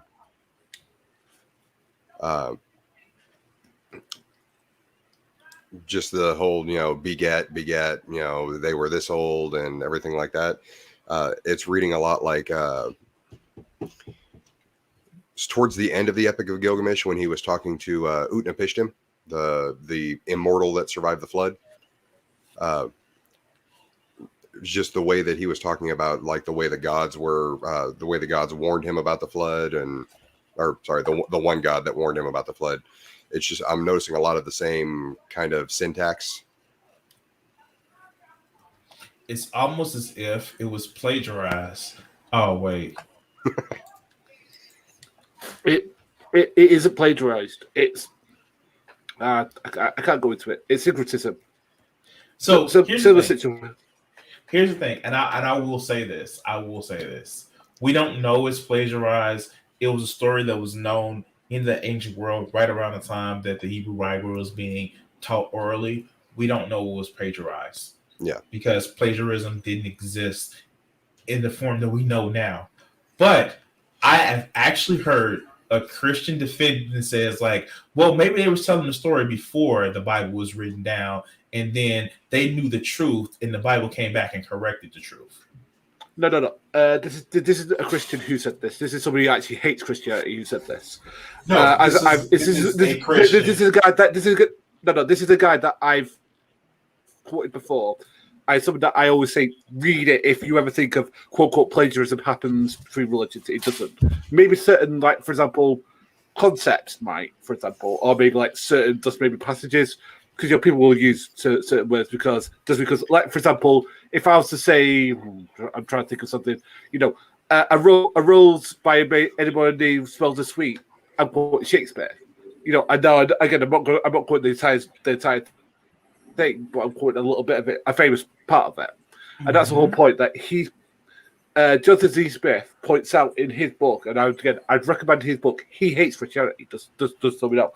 There's a lot of fundamentalists out there who've actually not read his book, who champion him as a champion of Christianity. He isn't. He doesn't like it very much. If you read the rest of his stuff, I understand what you're saying, but the what I just told you came from a actual Christian because this is what they believe, and it's come from more than one Christian. When you say that, hey, the stories that you hear have been told thousands of years before the Bible was ever conceived. No, that's not true. The Bible was there first. And if anything, they're taking their stories and fixing them from the Bible. Yeah. I am not lying to you on that one. No, this is the... No. There are Christians out there who will just put their heads in. You see, they will read all this stuff. I've actually studied comparative religion. Because it's something I find interesting. Well, it's really because there's a film out there that will name. Sorry, guys. Sorry, that makes some really wacky claims that I won't go into. And again, it actually sent me on a path of trying to decide how much validity there is to this stuff, and I found there's very little of it that is valid. You're a bit crackly about.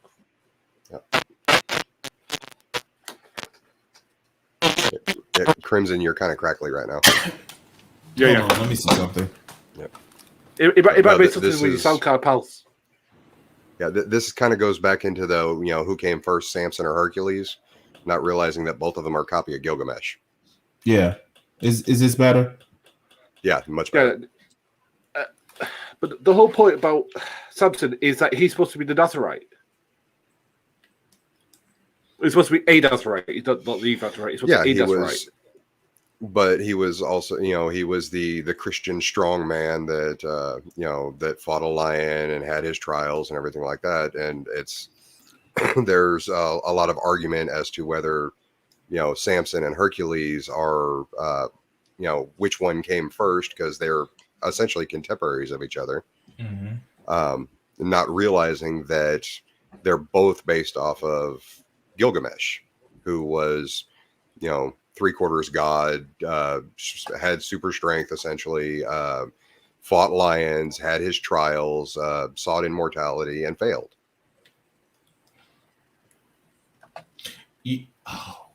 And here, watch this. I can't wait till you start getting to that part, especially the David part. Hmm. And you have to deal with first before David, Saul, and how they have another instance of a town wanted to pay attention to a young man that visits, and how they wiped them out, and why Saul was chosen as the first king of Israel because the tribe of Benjamin didn't want to go and wipe out the city. And how that disgusting message was passed around that they should all come together, and the homoerotic shit that happens between David and Jonathan. Well, there is actually a theology that David was actually homosexual. Well, bisexual, but yeah, he No. Like He was.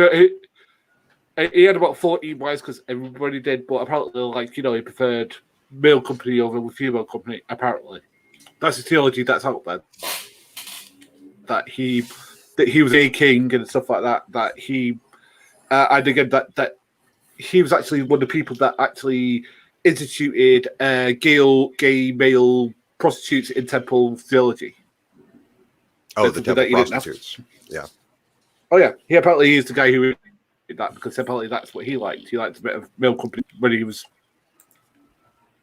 doing whatever. Oh, Oh, but like if it was Alexander. provided by the church, then it was fine. Mhm. Yeah. Oh. I mean, like, See, the thing is that go ahead.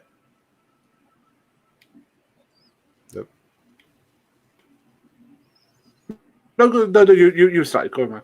I was like, the thing about it is, it wasn't unheard of that kings were just bi in that ancient age. Look at Alexander. He loved the company of men, but he also had some women that he loved. Well, I mean, that is one thing that I tend to have to repeat myself a lot on is monogamy is surprisingly recent social thing in humanity. I mean, trust me, David had a harem the size of like Ohio. Like literally, it was massive. It was literally like it was literally like a citywide thing. It looked like he could just go into anything and just go have his way with whoever, and basically they were up for it because he was apparently a very good looking man. Apparently, and the thing is that what surprises me, like G-Man reads this stuff and goes, "I'm going to focus on people who mess around." It's like, dude, if they're having it in an open relationship and they're both consented, why does it bother you? Honestly, I think the reason why I think the reason why the Miss Parker thing upset him so much was when he found out that I guess the Shay girl was not only Mr. Parker's side chick, but also Miss Parker's side chick. And that's what freaks him out the most. No, I give you one better. The fact that he was like, once you find out, then you're gonna leave your husband. Yeah. It was like, wait, motherfucker, like if you were actually that's just one of those things. Like, of course she's gonna be upset. Like, the thing about it is, and I'm gonna say it like this, and I'll be very honest with you. Not okay, so y'all can lay claim to I'm your one black friend. One of the reasons why it's so prevalent in our community to push this whole thing about monogamy and stuff like that is because when you're poor, you want to hold on to what you think you have, and you don't want somebody messing with your spouse if it means it's gonna fuck with your economic systems. And I say it like that, but it's pretty much in any community. When you think that you're gonna lose like your livelihood, of course you're gonna be selfish with your spouse. And it's like going to like the prevalence of monogamy. So the kings actually did it to keep their line in order. That didn't mean they didn't have multiple wives. That just means that they didn't let their wives sleep with other men. And then poor people start doing it because, well, if she's out cheating, then she may leave me and I'm fucked. I know. So- Well, I'm going to get this out now before G-Man decides to expose me. I had a one-night stand last year. Yes, G-Man, I actually had sex last year. I'd like, I can't wait until he starts trying to expose me, you know what I mean? Like he says, oh, no, funny me, man had sex with somebody that wasn't his wife. Oh, no, I will consider him not married. You know? It's like, God damn it. Damn. I'm just wondering what he's going to go to next. He's going to. I mean, part of me thinks that he may attack Mr. Parker, Miss Parker. Sorry, I don't know. I like because the only thing that explains this stuff. Like, remember, he tried to go after drag with the shit even Yeah. before the current conversations that drag is happening right now. Yep. And that's one thing that I find actually kind of funny. Didn't he recently just respond to Miss Parker talking about how somebody circulated a rumor that they were going to end up in New Jersey, and he like kind of punked out and just like, okay, if you're going to come up here, then you need to be very cordial. It sounded more like Like, in please don't hit me. G-Man, in G-Man translation, that would be like, okay, if you're going to come up here, please don't kick my ass. Yeah, no, like, Yeah. the thing about it is, and like, I'm gonna say this: if you're part of a group of people that actually get your life together, and people recognize that, and people see that, hey, I did some shit, I had a fucked up ass past, and I got my life together, and the people around me got their lives together, there are people that look up to that and it's like, who is this motherfucker that's trying to fucking pull them back down? Without even questioning, they will try to handle you. Oh yeah. And that's when G-Man realized that shit, he was like, oh, he's one of those motherfuckers that can, well, it's one of those guys who that like left that life alive behind, but knows people that would do like, yeah, no, because of the shit G-Man, his shit family, he knows you fuck with the wrong type of person. And that's what happened. G-Man was like, oh shit, I'm not just slandering one person. I'm slandering a person who changed their life. Oh. Yeah. He fucked around and he didn't want to find out. Yeah. And that's definitely G-Man for you. Well, that's why I was saying in the comments before, I don't know if I'm the sort of Christian you want to talk to, because the thing is that I consider myself a fairly reasonable guy, but again, I'm not really a firebrand. But if it's that makes the sense. I mean, evangelicals that happen in America. That's the thing. In America, there are so many evangelical Christians that don't believe in evolution, that don't believe in different sciences, because that's the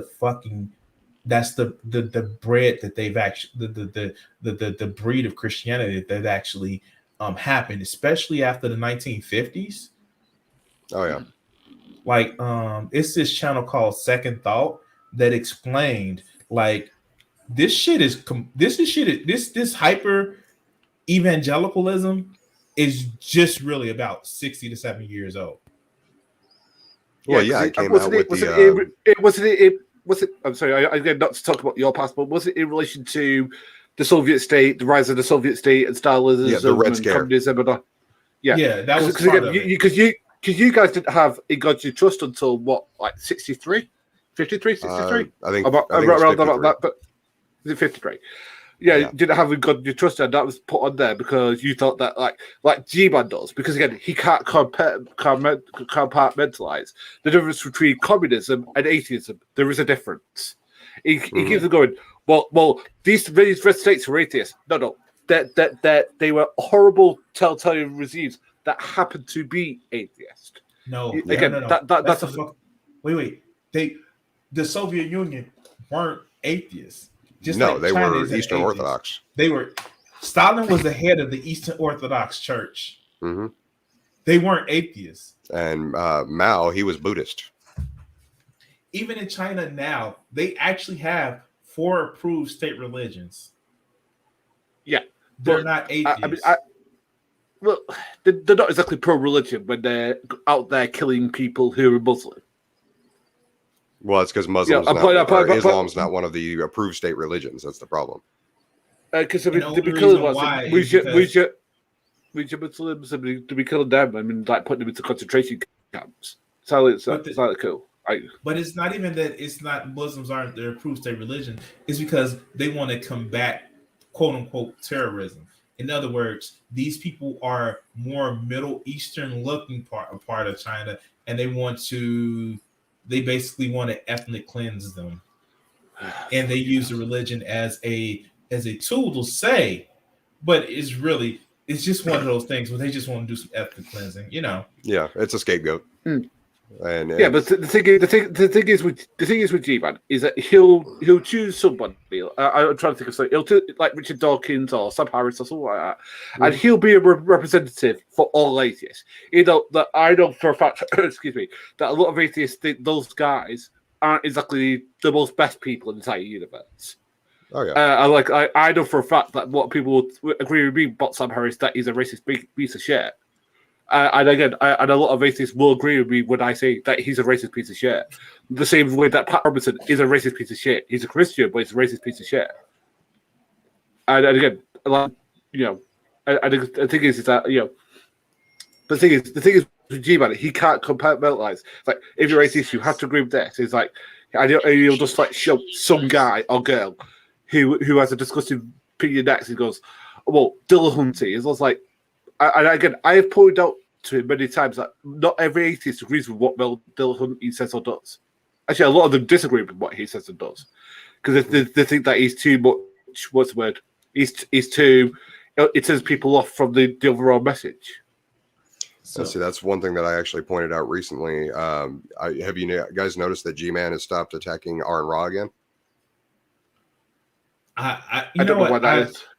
I really stopped paying attention to G-Man unless that outside of the Miss Parker shit. Because the reason why is because G-Man's on this kick that online atheists are only attacking Protestant Christians. Because we actually can have a civil discussion down here with with Gary. We can I'd be more than willing to have that discussion with Fiona or any of the other civil decent Christians that are on here. I mean, even Dave Anthony, he's more than welcome on here. But because we apparently supposedly only attack Protestant Christians, the reason why he stopped talking about Aaron Ra is because literally, according to this 3 hours ago, Aaron Ra just went live to read the Surah. Wait, you mean the thing that Aaron Ra has been doing for the last year and a half? Yeah. Or a year? Yeah, that's the reason why he stopped talking about Aaron Ra, because it destroys his argument. But because Aaron Ra has been attacking Muslims. Yeah, but aren't there like loads of? I mean, not to top 40, of course, but like aren't there loads of atheists that are attacking the Catholic Church because of the systemic childhood abuse that's been going on in that church for the last 200 years, if not more? I mean, I've been seeing it. I've been seeing like a lot of atheists going off because there was something in France recently where over 200 cases had been heard and not really a lot had been done about it. And a lot of atheists were very up in arms, but reasonably so, I'd say. And like going, why can't people Catholic, blah blah blah. I was like thinking, well, I want to point out that not all Catholics are like that. Actually, most Catholics are. It's 2,000 people in a church that big is actually not that big a number. It's probably 0.02%. If that, I mean, that's me being generous. Yeah, I agree. No, I mean that's something that you have to expect though with G-Man is he's got these these blinders on where he's gonna ignore every single thing that proves him wrong. All right, sorry guys, but I gotta go. If you go back on later, I'll hop back on. But okay, I think we're gonna go ahead and call it short. Here in a little bit because I've like I said, money situation came back. I ended up having to start dinner fairly early this morning so I could have it ready in time. All right. So I've still got to get that done. All right. Peace. Yep. Do that because. Yep. But yeah, I mean that's something that that is pretty much going to be a staple in G-Man's little repertoire. He's just going to ignore everything that disagrees with what he says. Yeah, I mean, that's just like that Christmas is a lie channel. Apparently. Yeah, that Christmas is a lie channel that he's fallen into. I've literally pointed out multiple times that the channel itself literally shows that Protestant young Earth creationists are actually considered worse than atheists, because it doesn't actually disprove evolution. It just gives evolution or the credit of evolution to the Bible. Yeah, because like he's been like pumping out like 2, 3, 4 videos about like how God is. Again, it could have been an interesting conversation. I mean, I was actually thinking, all right, Gary, maybe you've grown up and you maybe want to have like a civil discourse about whether God exists or not. Yeah, I'd be up for. Sorry, G-Man. Sorry, I shouldn't drop you. Even though he said before that we are both on the same first day. But anyway, yeah. See, I don't really care if people call me Gary or not. But again, like it could have been an interesting conversation, but no. Like for example, like if I was to start doing my channel again, I would start to do like life. I'd maybe not do do what you're doing with the Bible. Maybe do it with I don't know the God delusion, because I have that somewhere around there. I mean, if you wanted to do that, that'd be great. I'd hop in there too. But yeah, I might actually do that. Actually, after you finish the Bible, I might actually start doing like on a certain day of the week, just do like a reading of chapters. But the thing is that I again, like the thing is, the rest of the stuff that he says that I vehemently disagree with. Yeah. Like for example, I don't like his 7. Is seven, like, because again, there's a lot of permutations in that. Because again, there are some people who don't believe in God but are religious. For example, there are people like, for example, some Buddhists that are not religious, don't believe in God but are still religious. If that makes sense, still follow a religious set, like Shintoists, Taoists, Buddhists, even some Christians. There are some Muslims who are atheists in that they don't believe in a particular God. They just follow the actual teachings, Yeah, there's even a couple of branches of Hinduism that are actually atheist. Yeah, exactly. And the other way around, there's some branches of Christian of religion. There's some religious people. If you boil them down, will say, "Do you believe in God?" Well, kind of, and that kind of is more agnostic than it is actual theist. If you actually if you actually sat them down and said, "What do you believe?" Yeah, and they said, "Do you believe in God?" Kind of. It would be more pantheist, like Spinoza or maybe like even I'm trying to think of the word. Deist. Yeah, deist or pantheist. Yeah. They're not really tied to any particular religion. So why do you follow Christianity? I think Jesus is cool. I wouldn't call that particularly like a form of Christianity to me, but again. And the thing is that other stuff he says in the book I definitely disagree with. But again, it would be interesting because again, I did once in my other channel start to go through it and point out stuff that I did not agree with. But again, I got so much flack from the quote-unquote atheist community that I just stopped for pointing out the stuff that was done. And I mean, that's the thing. If you want to point out the stuff you disagree with, by all means, go for it. But it's just proclaiming that you're going to disagree with it isn't really helpful to any conversation. It's better to that's how I want. Yeah, it's better to have the conversation when you actually let people on and discuss why you disagree with it. And I mean that's definitely one of the reasons why I like having you on here. I also enjoy having Todd on here, who's got the historical background with Christianity in particular. I mean, I don't even mind Dave Anthony on here, even though he's got the universalist point of view, and it's actually interesting to have more Christians on than anything, just so I can see where the different apologetics come from. But I would call myself. I don't consider myself an apologist, though. I just present my point of view. I mean, if you want an apologist, I'm trying to think of one like Together for Peace or people like that are apologists. I'm not. What I do is I just present my point of view, and again, if people disagree with it, that's fine. Well, okay. So the way I'm using the word apologetics, it's basically your point of view. You have certain things that you're using to justify what I see as an error or a mistake in the Bible. All right, that's fair So enough. you know, obviously Okay, I'll be G-Man has apologist under his that. boatload of apologetics. Dave Anthony would have his own version of those apologetics. It's similar like that. I don't mean it as I don't mean it as an insult or anything. No, I didn't take it that way. Yeah. But I mean, I would class Jeeb as an apologist because he thinks he is one. Well, yeah, he's even though he has that big massive book of the Bible, which again, I actually know some people because I spoke to somebody who had that, and he said that he even gets what is in that Bible wrong. I'm like, oh my god. oh, he does, like, all the time. Yeah. I mean, that's just because I've actually talked to a couple of the ministers in town, because being a minister, I tend to be on speaking terms with them, at least. I've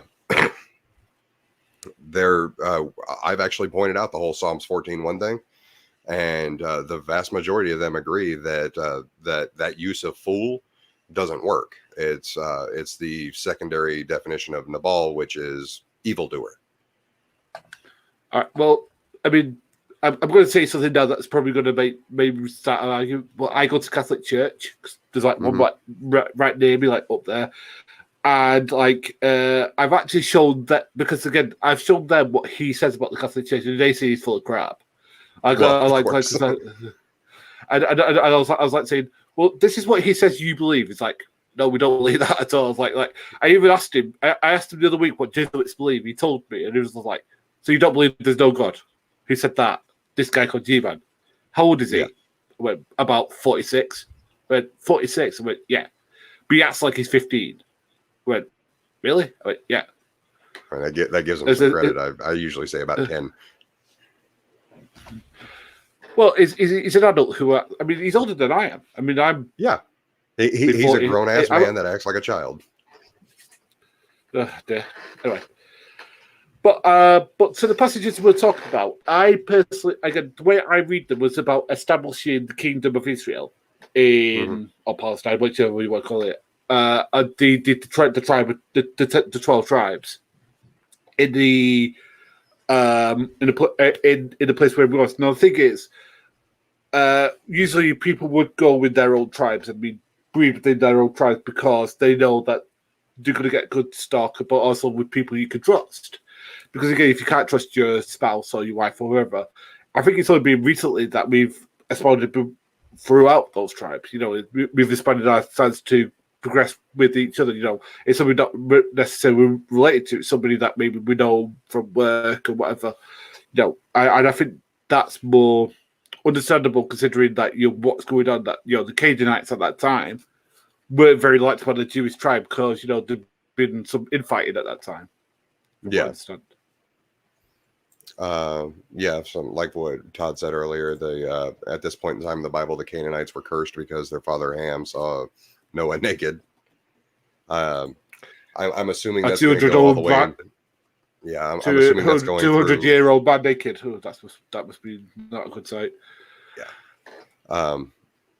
I'm assuming that's going to go through the Old Testament thing about the sins of the father carry on to the son for 10 generations. So hopefully here in a few generations, the Canaanites will come back up. Because, I mean... No, as I said, but I think the thing is that you see the Bible differently than the way I do. But again, I think that the fact is that we can discuss it in a reasonable, rough manner. And I think the thing is, the way I see this particular part is about, again, I'm going to get misquoted now, but the whole thing is about, like, for example, establishing the kingdom of Israel in that part of way. I don't think it's quote literal. I think there are poetic, story-based things in it, and I don't mean stories in fiction or stories in. This is about the wider narrative of the Jewish people in that particular part, and I think they want to establish. I mean, the thing that I can say, though, I'm pretty sure that we would both agree on. We both agree that this is a literary text. Yeah. I mean, okay. So the fact that I see it as a book and you see it as more of a like a historical document, it's still a text.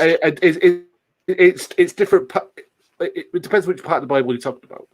Yeah, but I mean, Like if you talk about it's going to be. if you talk about Genesis and stuff like that, I wouldn't. If you said to me, I would say it's more poetic retellings of historical events. I'm trying to think of something that's akin to it modernly. I'm trying to think. All right, I've got something. Even though this is all quiet, it's all quiet on the Western Front. Okay, that is historical that's total fictional telling of an historical event that happened. I think the first bit of the Bible is that where it's poetically telling something that happened in a way that the people at the time could understand. That's my view of it. Okay. Sorry, I just Or got. if you look at, for example, Psalms, that's all poetry. Gotcha. But no, I mean that's the thing is we can both agree that this is at the very least just a literal document. It doesn't cover the entirety of the Christian faith, but for me, it's a book of stories. For you, it's a little bit more than that, essentially. I mean, am I misquoting you, or is that okay?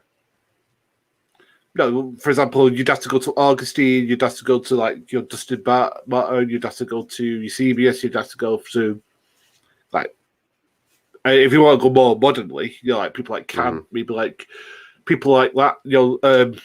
I hate to say this, but like Ellen G. White, if you want to go to the more fundamentalist end of it, or there's this group of books called The Fundamentals, which was man, that was written by a Catholic priest.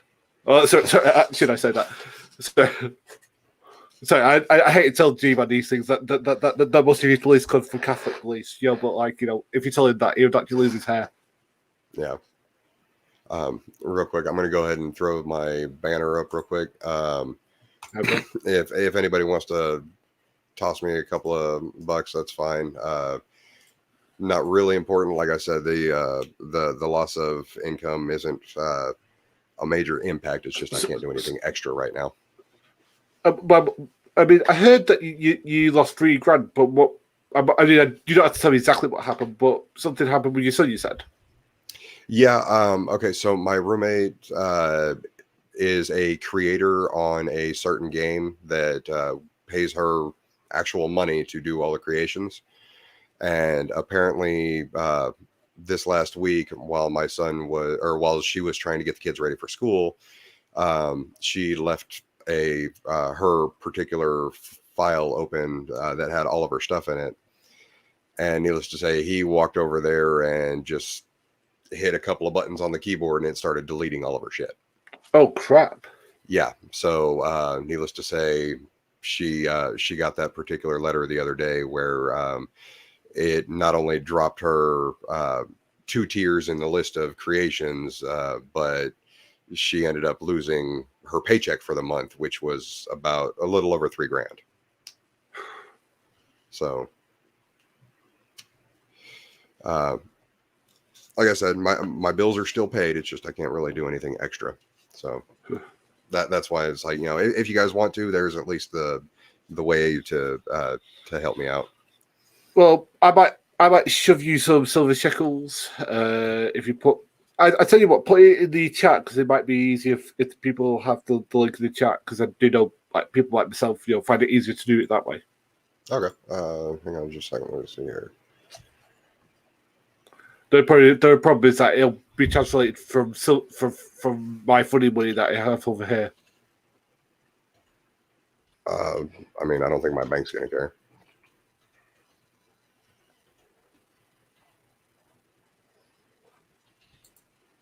So good.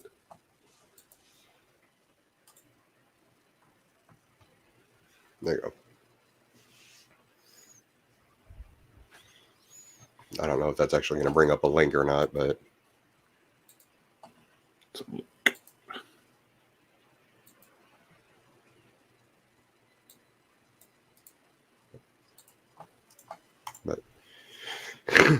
yeah.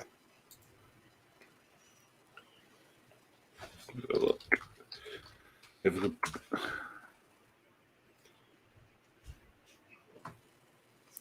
But yeah, I mean, it's I enjoy having these discussions. I'm still going to be doing it. It's I may not be quite as active just because I'm trying to. I'll be working a little bit more often to see about getting some better paying loads. All right, fair enough. No, but I mean, I enjoy having these conversations with you because again, like, Mhm. I don't. I mean, I think that I said this to last week when we had Vila on, and I said it to him privately. You know that I don't think that I'm right. You know, I mean, I've got a bit of an ego because I'm Mikey and I'm Northern English, and we have to have bigger goals because we're Northern Mikey. But I try and take correction when it's offered, and you know, I always say, you know, I don't say I'm right. I do. You know, if someone asks me a question, I'll give my honest answer. Now it might not placate you, but again, it's my honest answer, and that's Yeah. all you can ask for. But we've been going for a little over 2 hours now. I'm noticing a few more upticks in the viewing. If If people want to join anybody, us, I was about to say, if anybody else wants to hop in and give their 2 cents, they're more than welcome to. But I'll probably shut her down here in a couple of minutes if nobody else comes in. But anyway, so I mean, how have you been? I haven't seen you in a couple of weeks. I went. Well, I had a bit of a panic attack the other week because, like, yeah, I called and like, you know, if for some reason it's like an anxiety / paranoia thing in my head. For those who don't know, I'm having like cognitive behavioral therapy recently. So, because I have a lot of like social anxiety to the fact that I was bullied as a kid and stuff like that. So, I've just been having that recently. Yeah, so I've just been doing that really. So yeah, I'm just going out socially with my friend really, because I'm a single guy. You know, unfortunately, unlike yourself, you know, I can't be like, you know, having a polyamorous relationship or that sort of stuff. But That's yeah, not for everyone. no, mean- just that. Unfortunately, I'm not that sort of. I'm not really somebody that ladies like that way. Yeah, obviously dead, but you know. Oh no, I actually recently ended up losing a sub. So Sorry about that. Oh no, it's she broke a rule and she knew what would happen if she did. So I ended up having to let her go. But I mean, I've still got my 3 in town. I just don't have the one down in Texas anymore.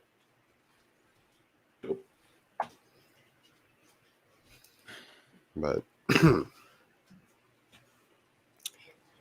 well, I mean, no, go ahead. Oh, Mango. It was best. Oh, Mango Jones. Yeah. It's best that you lost that sub. Okay. Yeah, I'm still waiting for the repercussions of that one because we're trying to figure out if she was trying to baby trap me or something like that because she didn't know I had a vasectomy, and needless to say, one of my primary rules is the use of condoms unless we've been together for more than 5 years, and needless to say, that wasn't followed the other day. So,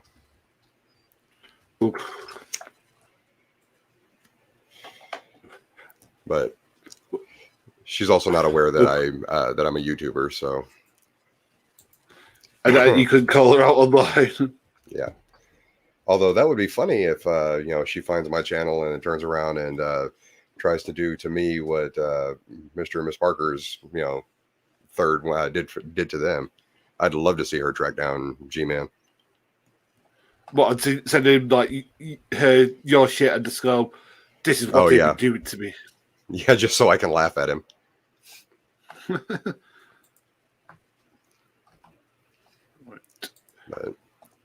But, Mango, do you want to join us? We're more than happy, and plus it might be interesting having a female voice. Oh, always. I love having the female voice on. see Is this Joe? Your app, Joe? Your link is it on PayPal.com? Because I'm just trying to find it. Yeah, just the at Carnivorous Ape. That's what you would put in the link, and it should pop right up. At Carnivorous Ape. Mhm. Let's just Carnivorous. I'll just put direct to leave 1 second. See if that comes up. It's not coming up for I me think for some reason. Sorry. No worries. So this is really boring for everybody. I'm trying to send him money, but like it won't let me for whatever reason. CG man, this is how you be a Christian. You actually show charity. Sorry. I'm going to let you.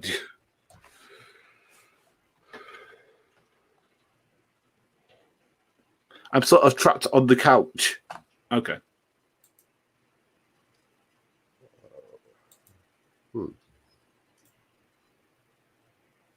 Okay. Oh, I'm sorry, Mango. Oof. So I to definitely hear hope you that. get better. Yeah. Yeah. That's pretty bad. Hope you get well.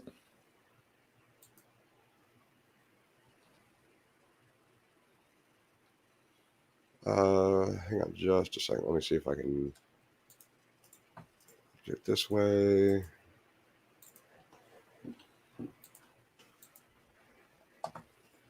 Oh, there's a way to do that. Let's see here.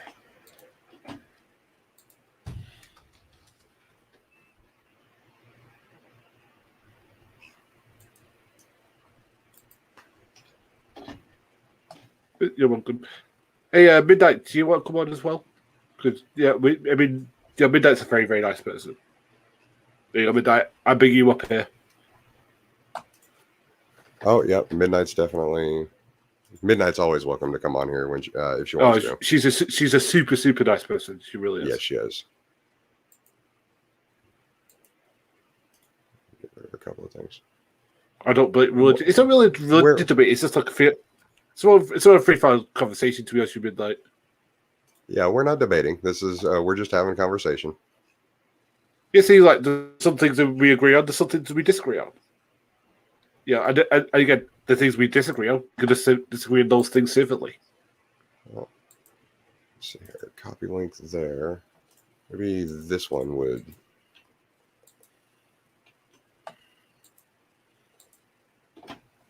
There you go. I think that's a better link, or it should be.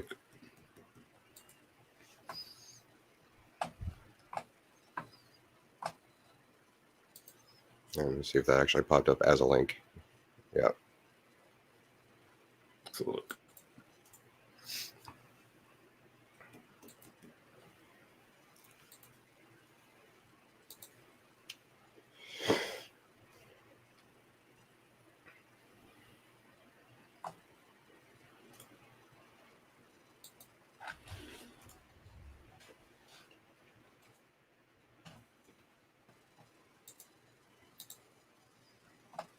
Yep.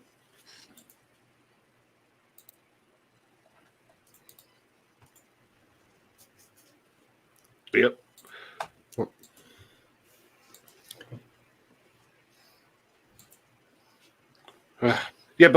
Midnight. It's not really religion per se. I mean, we today all topics. Like before, we were talking about I was asking Ape about the US healthcare system. I mean, I was just about to ask about how's been because I mean, from what again, you probably know this better than me. What's been like the US social situation? Because I understand that there was something to do with a payout that you guys got in relation to COVID. You got a big lump sum. I think it was from the Trump administration, but I think from the Biden one, you got little ones, or is that misinformation? I don't know. Oh, you're talking about the stimulus checks. Yeah. Yeah, we got one from the end of the Trump administration, and then we got I think it was one or two more from Biden.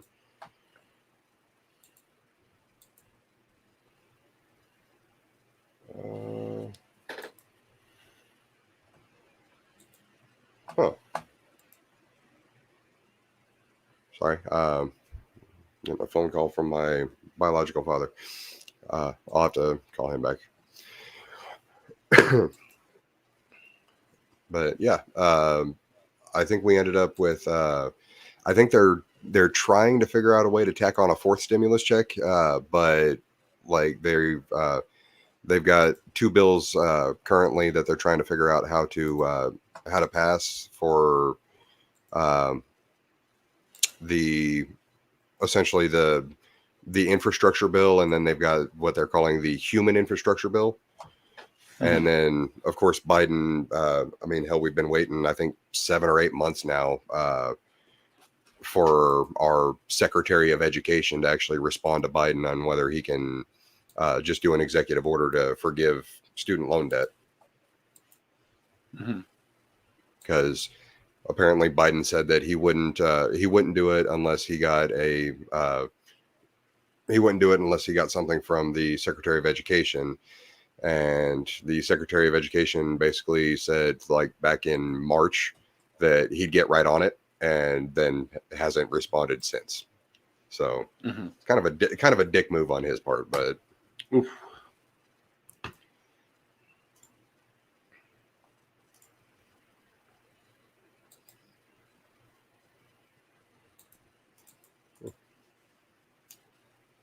oh hell, I didn't expect you to send that much. I appreciate that. It's all right. But I mean, yeah, I mean, because Go ahead. I'm going to say something now. I know we don't really know each other, but I mean, I class you as my friend because the thing is that you seem like a nice guy. I mean, you're not a complete twat. So, like, you know, I'm sorry. I use English a lot. English swear words. Sorry. But No you worries. come across as a decent. You come across as a decent guy, and you know the thing is that hey, people have helped me out before. You know, it's only fair to help them out, other people out. Yeah, Again, and it wasn't I a mean, lot. It wasn't a lot. It wasn't a lot, but you know, it's only what can spare, unfortunately. well, I mean that about doubles what I've got currently sitting in my account. So Okay. but yeah, I definitely appreciate that. But yeah, I consider you a friend. I have no problem saying that. I mean, I consider Dave Anthony a friend, and I barely have ever talked to him. But Dave's the a good fact that we can be cordial about it, I mean, I definitely consider Mindy a friend, or Midnight Goddess, sorry. She's definitely a friend, and I mean, I've known her for all of a few months now, and you know, we have the fun thing of pretty much like monopolizing one of Black Guy TV's voice chats because we're in there like almost constantly. Well, me and Midnight have known each other for years. Yeah. Like, well, I think it's going on like 10, maybe more than that. I think Midnight. 'Cause I think Midnight might vaguely remember me from the G Plus days, but like I said in my poetry, I went by a different name back then, and a lot of people can't really place me, mostly because I was considerably heavier and considerably less hairy. But I don't know, like Midnight and me talks all the time because like she's generally because you know I was having some mental health struggles at that time. She was like helping me out at the time, so she's a proper supportive person. Like, and the thing is that like that group that we were in, which was pre Skype days, was pretty good. And I've tried to get onto Black Guy TV's Discord, and he just hasn't added me yet. So I assume he's just busy or whatever. he does get busy. I mean, I can send him another message. Sorry. Actually, if you want to send me your email address in the private chat, I'll copy paste that and send him a DM. That way he can send you the link.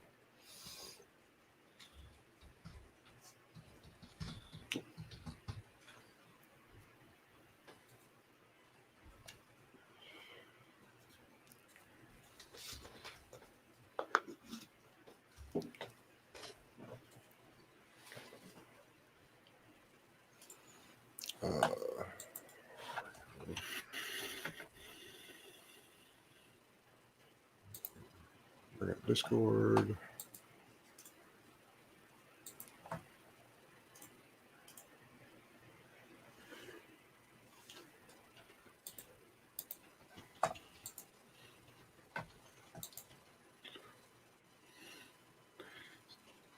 how is everybody using the chat today? How are you anyway, Ape, apart from, well, that obviously, how's your weekend been? How's your week been?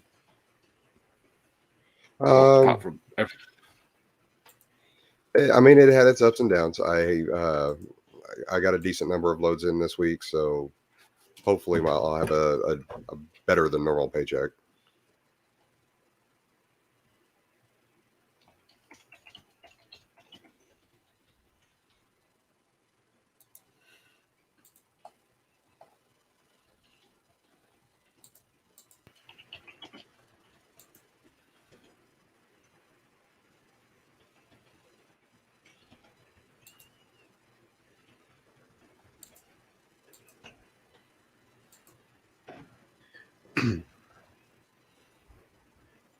There we go. Yep, we just sent him the email, so hopefully he'll be able to get to you in a few days or so.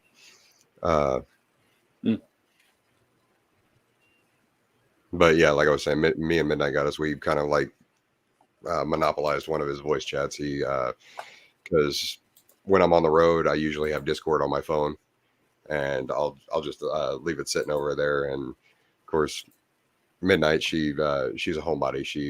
So she'll be in there constantly just talking to me, which is definitely a good thing because I've got to leave out like in like 11 hours for my next load.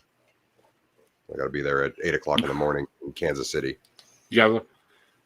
So what you? So is it? Do you do HGV driving? Do what? HGV. I'm not familiar with that acronym. Oh, sorry, heavy goods vehicle. Yeah. I'm not sure. I'm not sure what the American version is, but we call it HGV over here. So basically, what's it called? Articulated lorries. There you go. That's what I'm talking about. Yeah, the one with the big massive trailer at the top and the behind it. That's what I'm talking about. Is that what you do, or is it more small than that? Oh no, I drive a big old Peterbilt truck with a 53-foot trailer behind it.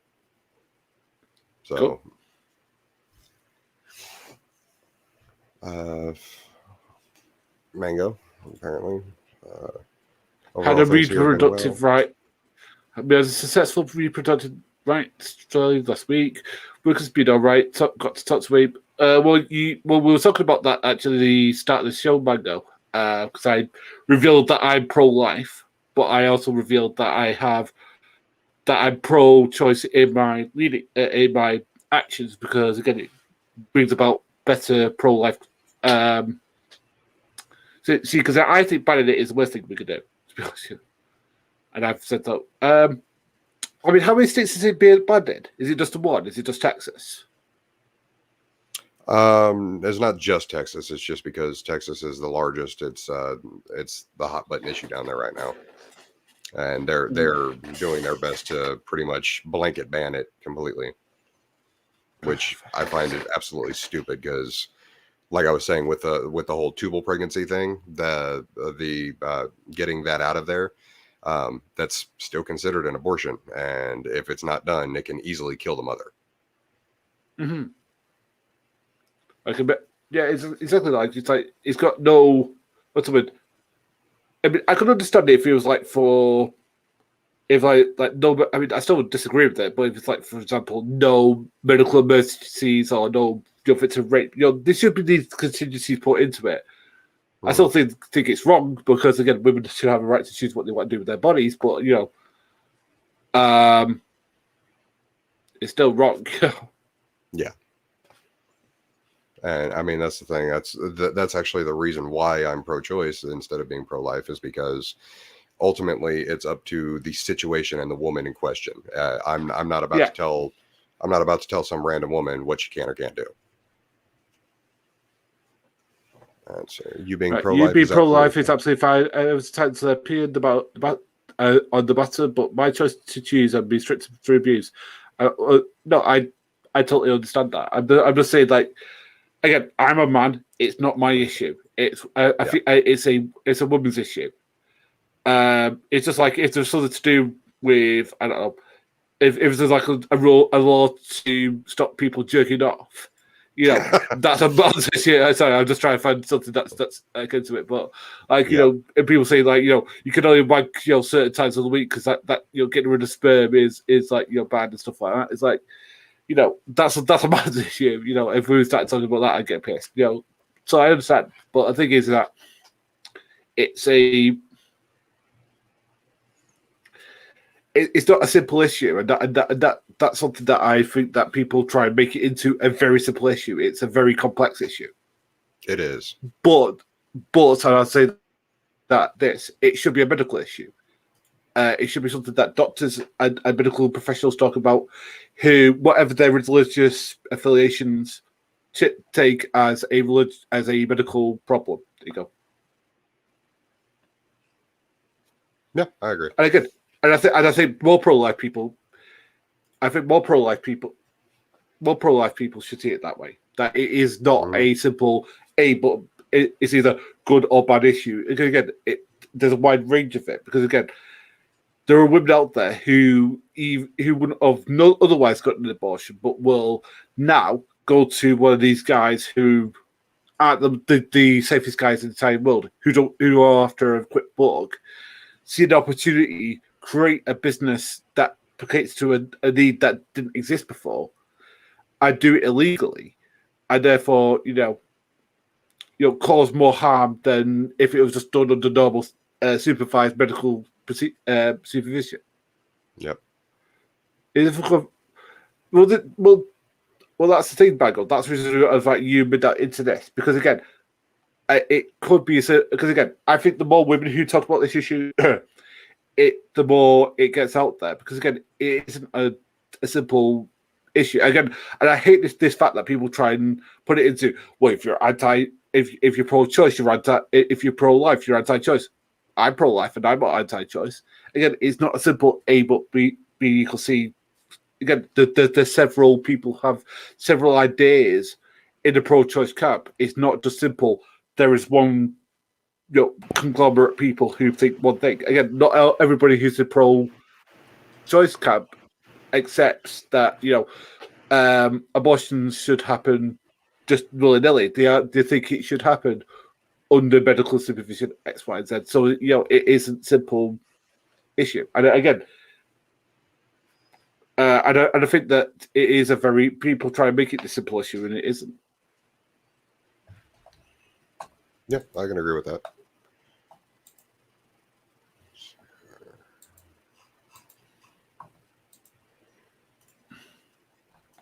Hey, Midnight, if you want, go on. Again, this is a religious issue, because again, this has nothing to do with my Christianity. This has everything to do with the fact that I think that how does that child have a right to live? And again, that is not an easy issue to talk about either. When does viability happen is not a simple issue. Because if someone says, "Oh, it's based upon the heart," but well, does it? Because Exactly. I mean, I know people who that's a pro. Well, actually, I am pro comprehensive sex education, because the more people know about sex, protective sex, and safe sex, the less abortions will be necessary. Yep, I completely agree with that. I mean, I'm the black sheep of my family. My family hates me for that kind of stuff. Oh, hey, you don't want to do that, Mindy, or Midnight. Is it Thanksgiving over there? It is over in Canada. Oh, all right, I see. Yeah. Oh yeah, I forgot that Midnight's in Canada. Yeah. Mhm. So I didn't know that Thanksgiving happened in 2 different times in your 2 different countries. No, it's every day. In Canada, theirs is, I believe, Monday, and then ours is like the 3rd Thursday in November. Mm-hmm.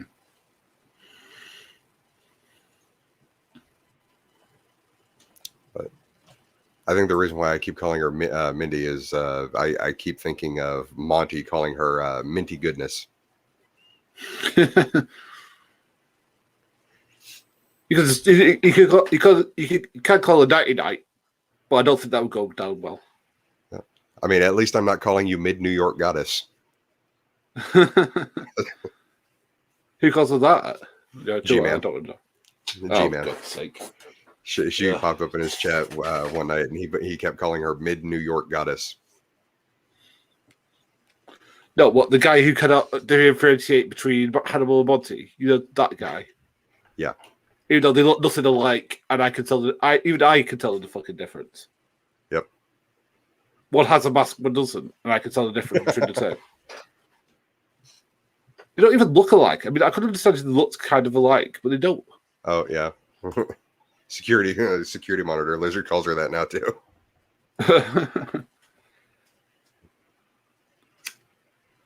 Well, I'll call you Nighty Night from now on, Midnight Goddess. And if you don't like it, just tell me. Mango Jones. Well, Yeah, he's oh. Oh, I think Lizard broke his hand earlier or something like that. So I definitely hope he starts feeling better. I mean, I crushed my hand not too long ago. That was a pain. because you have to drive for a living. Oh yeah, it definitely. I mean, with me, it was actually part of the load that I was taking that day, but I was trying to get a piece of it up on the trailer, and the guy on the other side let it go before I had a chance to react, and somehow my hand ended up getting caught up underneath the 400 or 500 pounds of metal. Ooh. And luckily I got my hand flat in time, because it just kind of like, crimped my it just basically like bruised a nerve. But no, my hand felt like crap for a week. Jesus Christ. But yeah, so hand injuries, work accidents, they're not fun. They definitely I had issues with that one, because I was one of those trying not to let my boss know I hurt myself, and at the same time having to stop by an urgent care to make sure nothing was broken.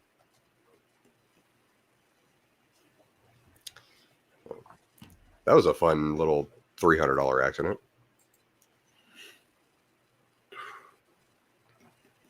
Did you get caught for it? No.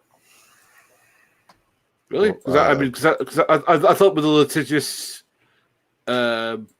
state of US business, I thought they'd give you compensation up the backside for it. Well, if it had, in order for it to be compensated, I would have had to have reported it, which could have taken me off duty. So it was basically work injured, or and pay for it myself, or risk losing money. And unfortunately, I'm a stubborn ass. So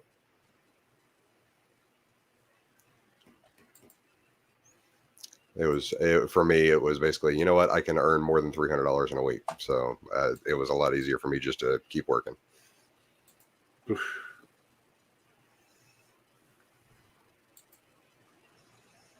But well, we're over 2.5 hours now. I think we're going to go ahead and call it here. All right, right. Because I've definitely got to get upstairs and check on that roast. We're making wet burritos tonight, so it's going to be a fun little thing for the kids.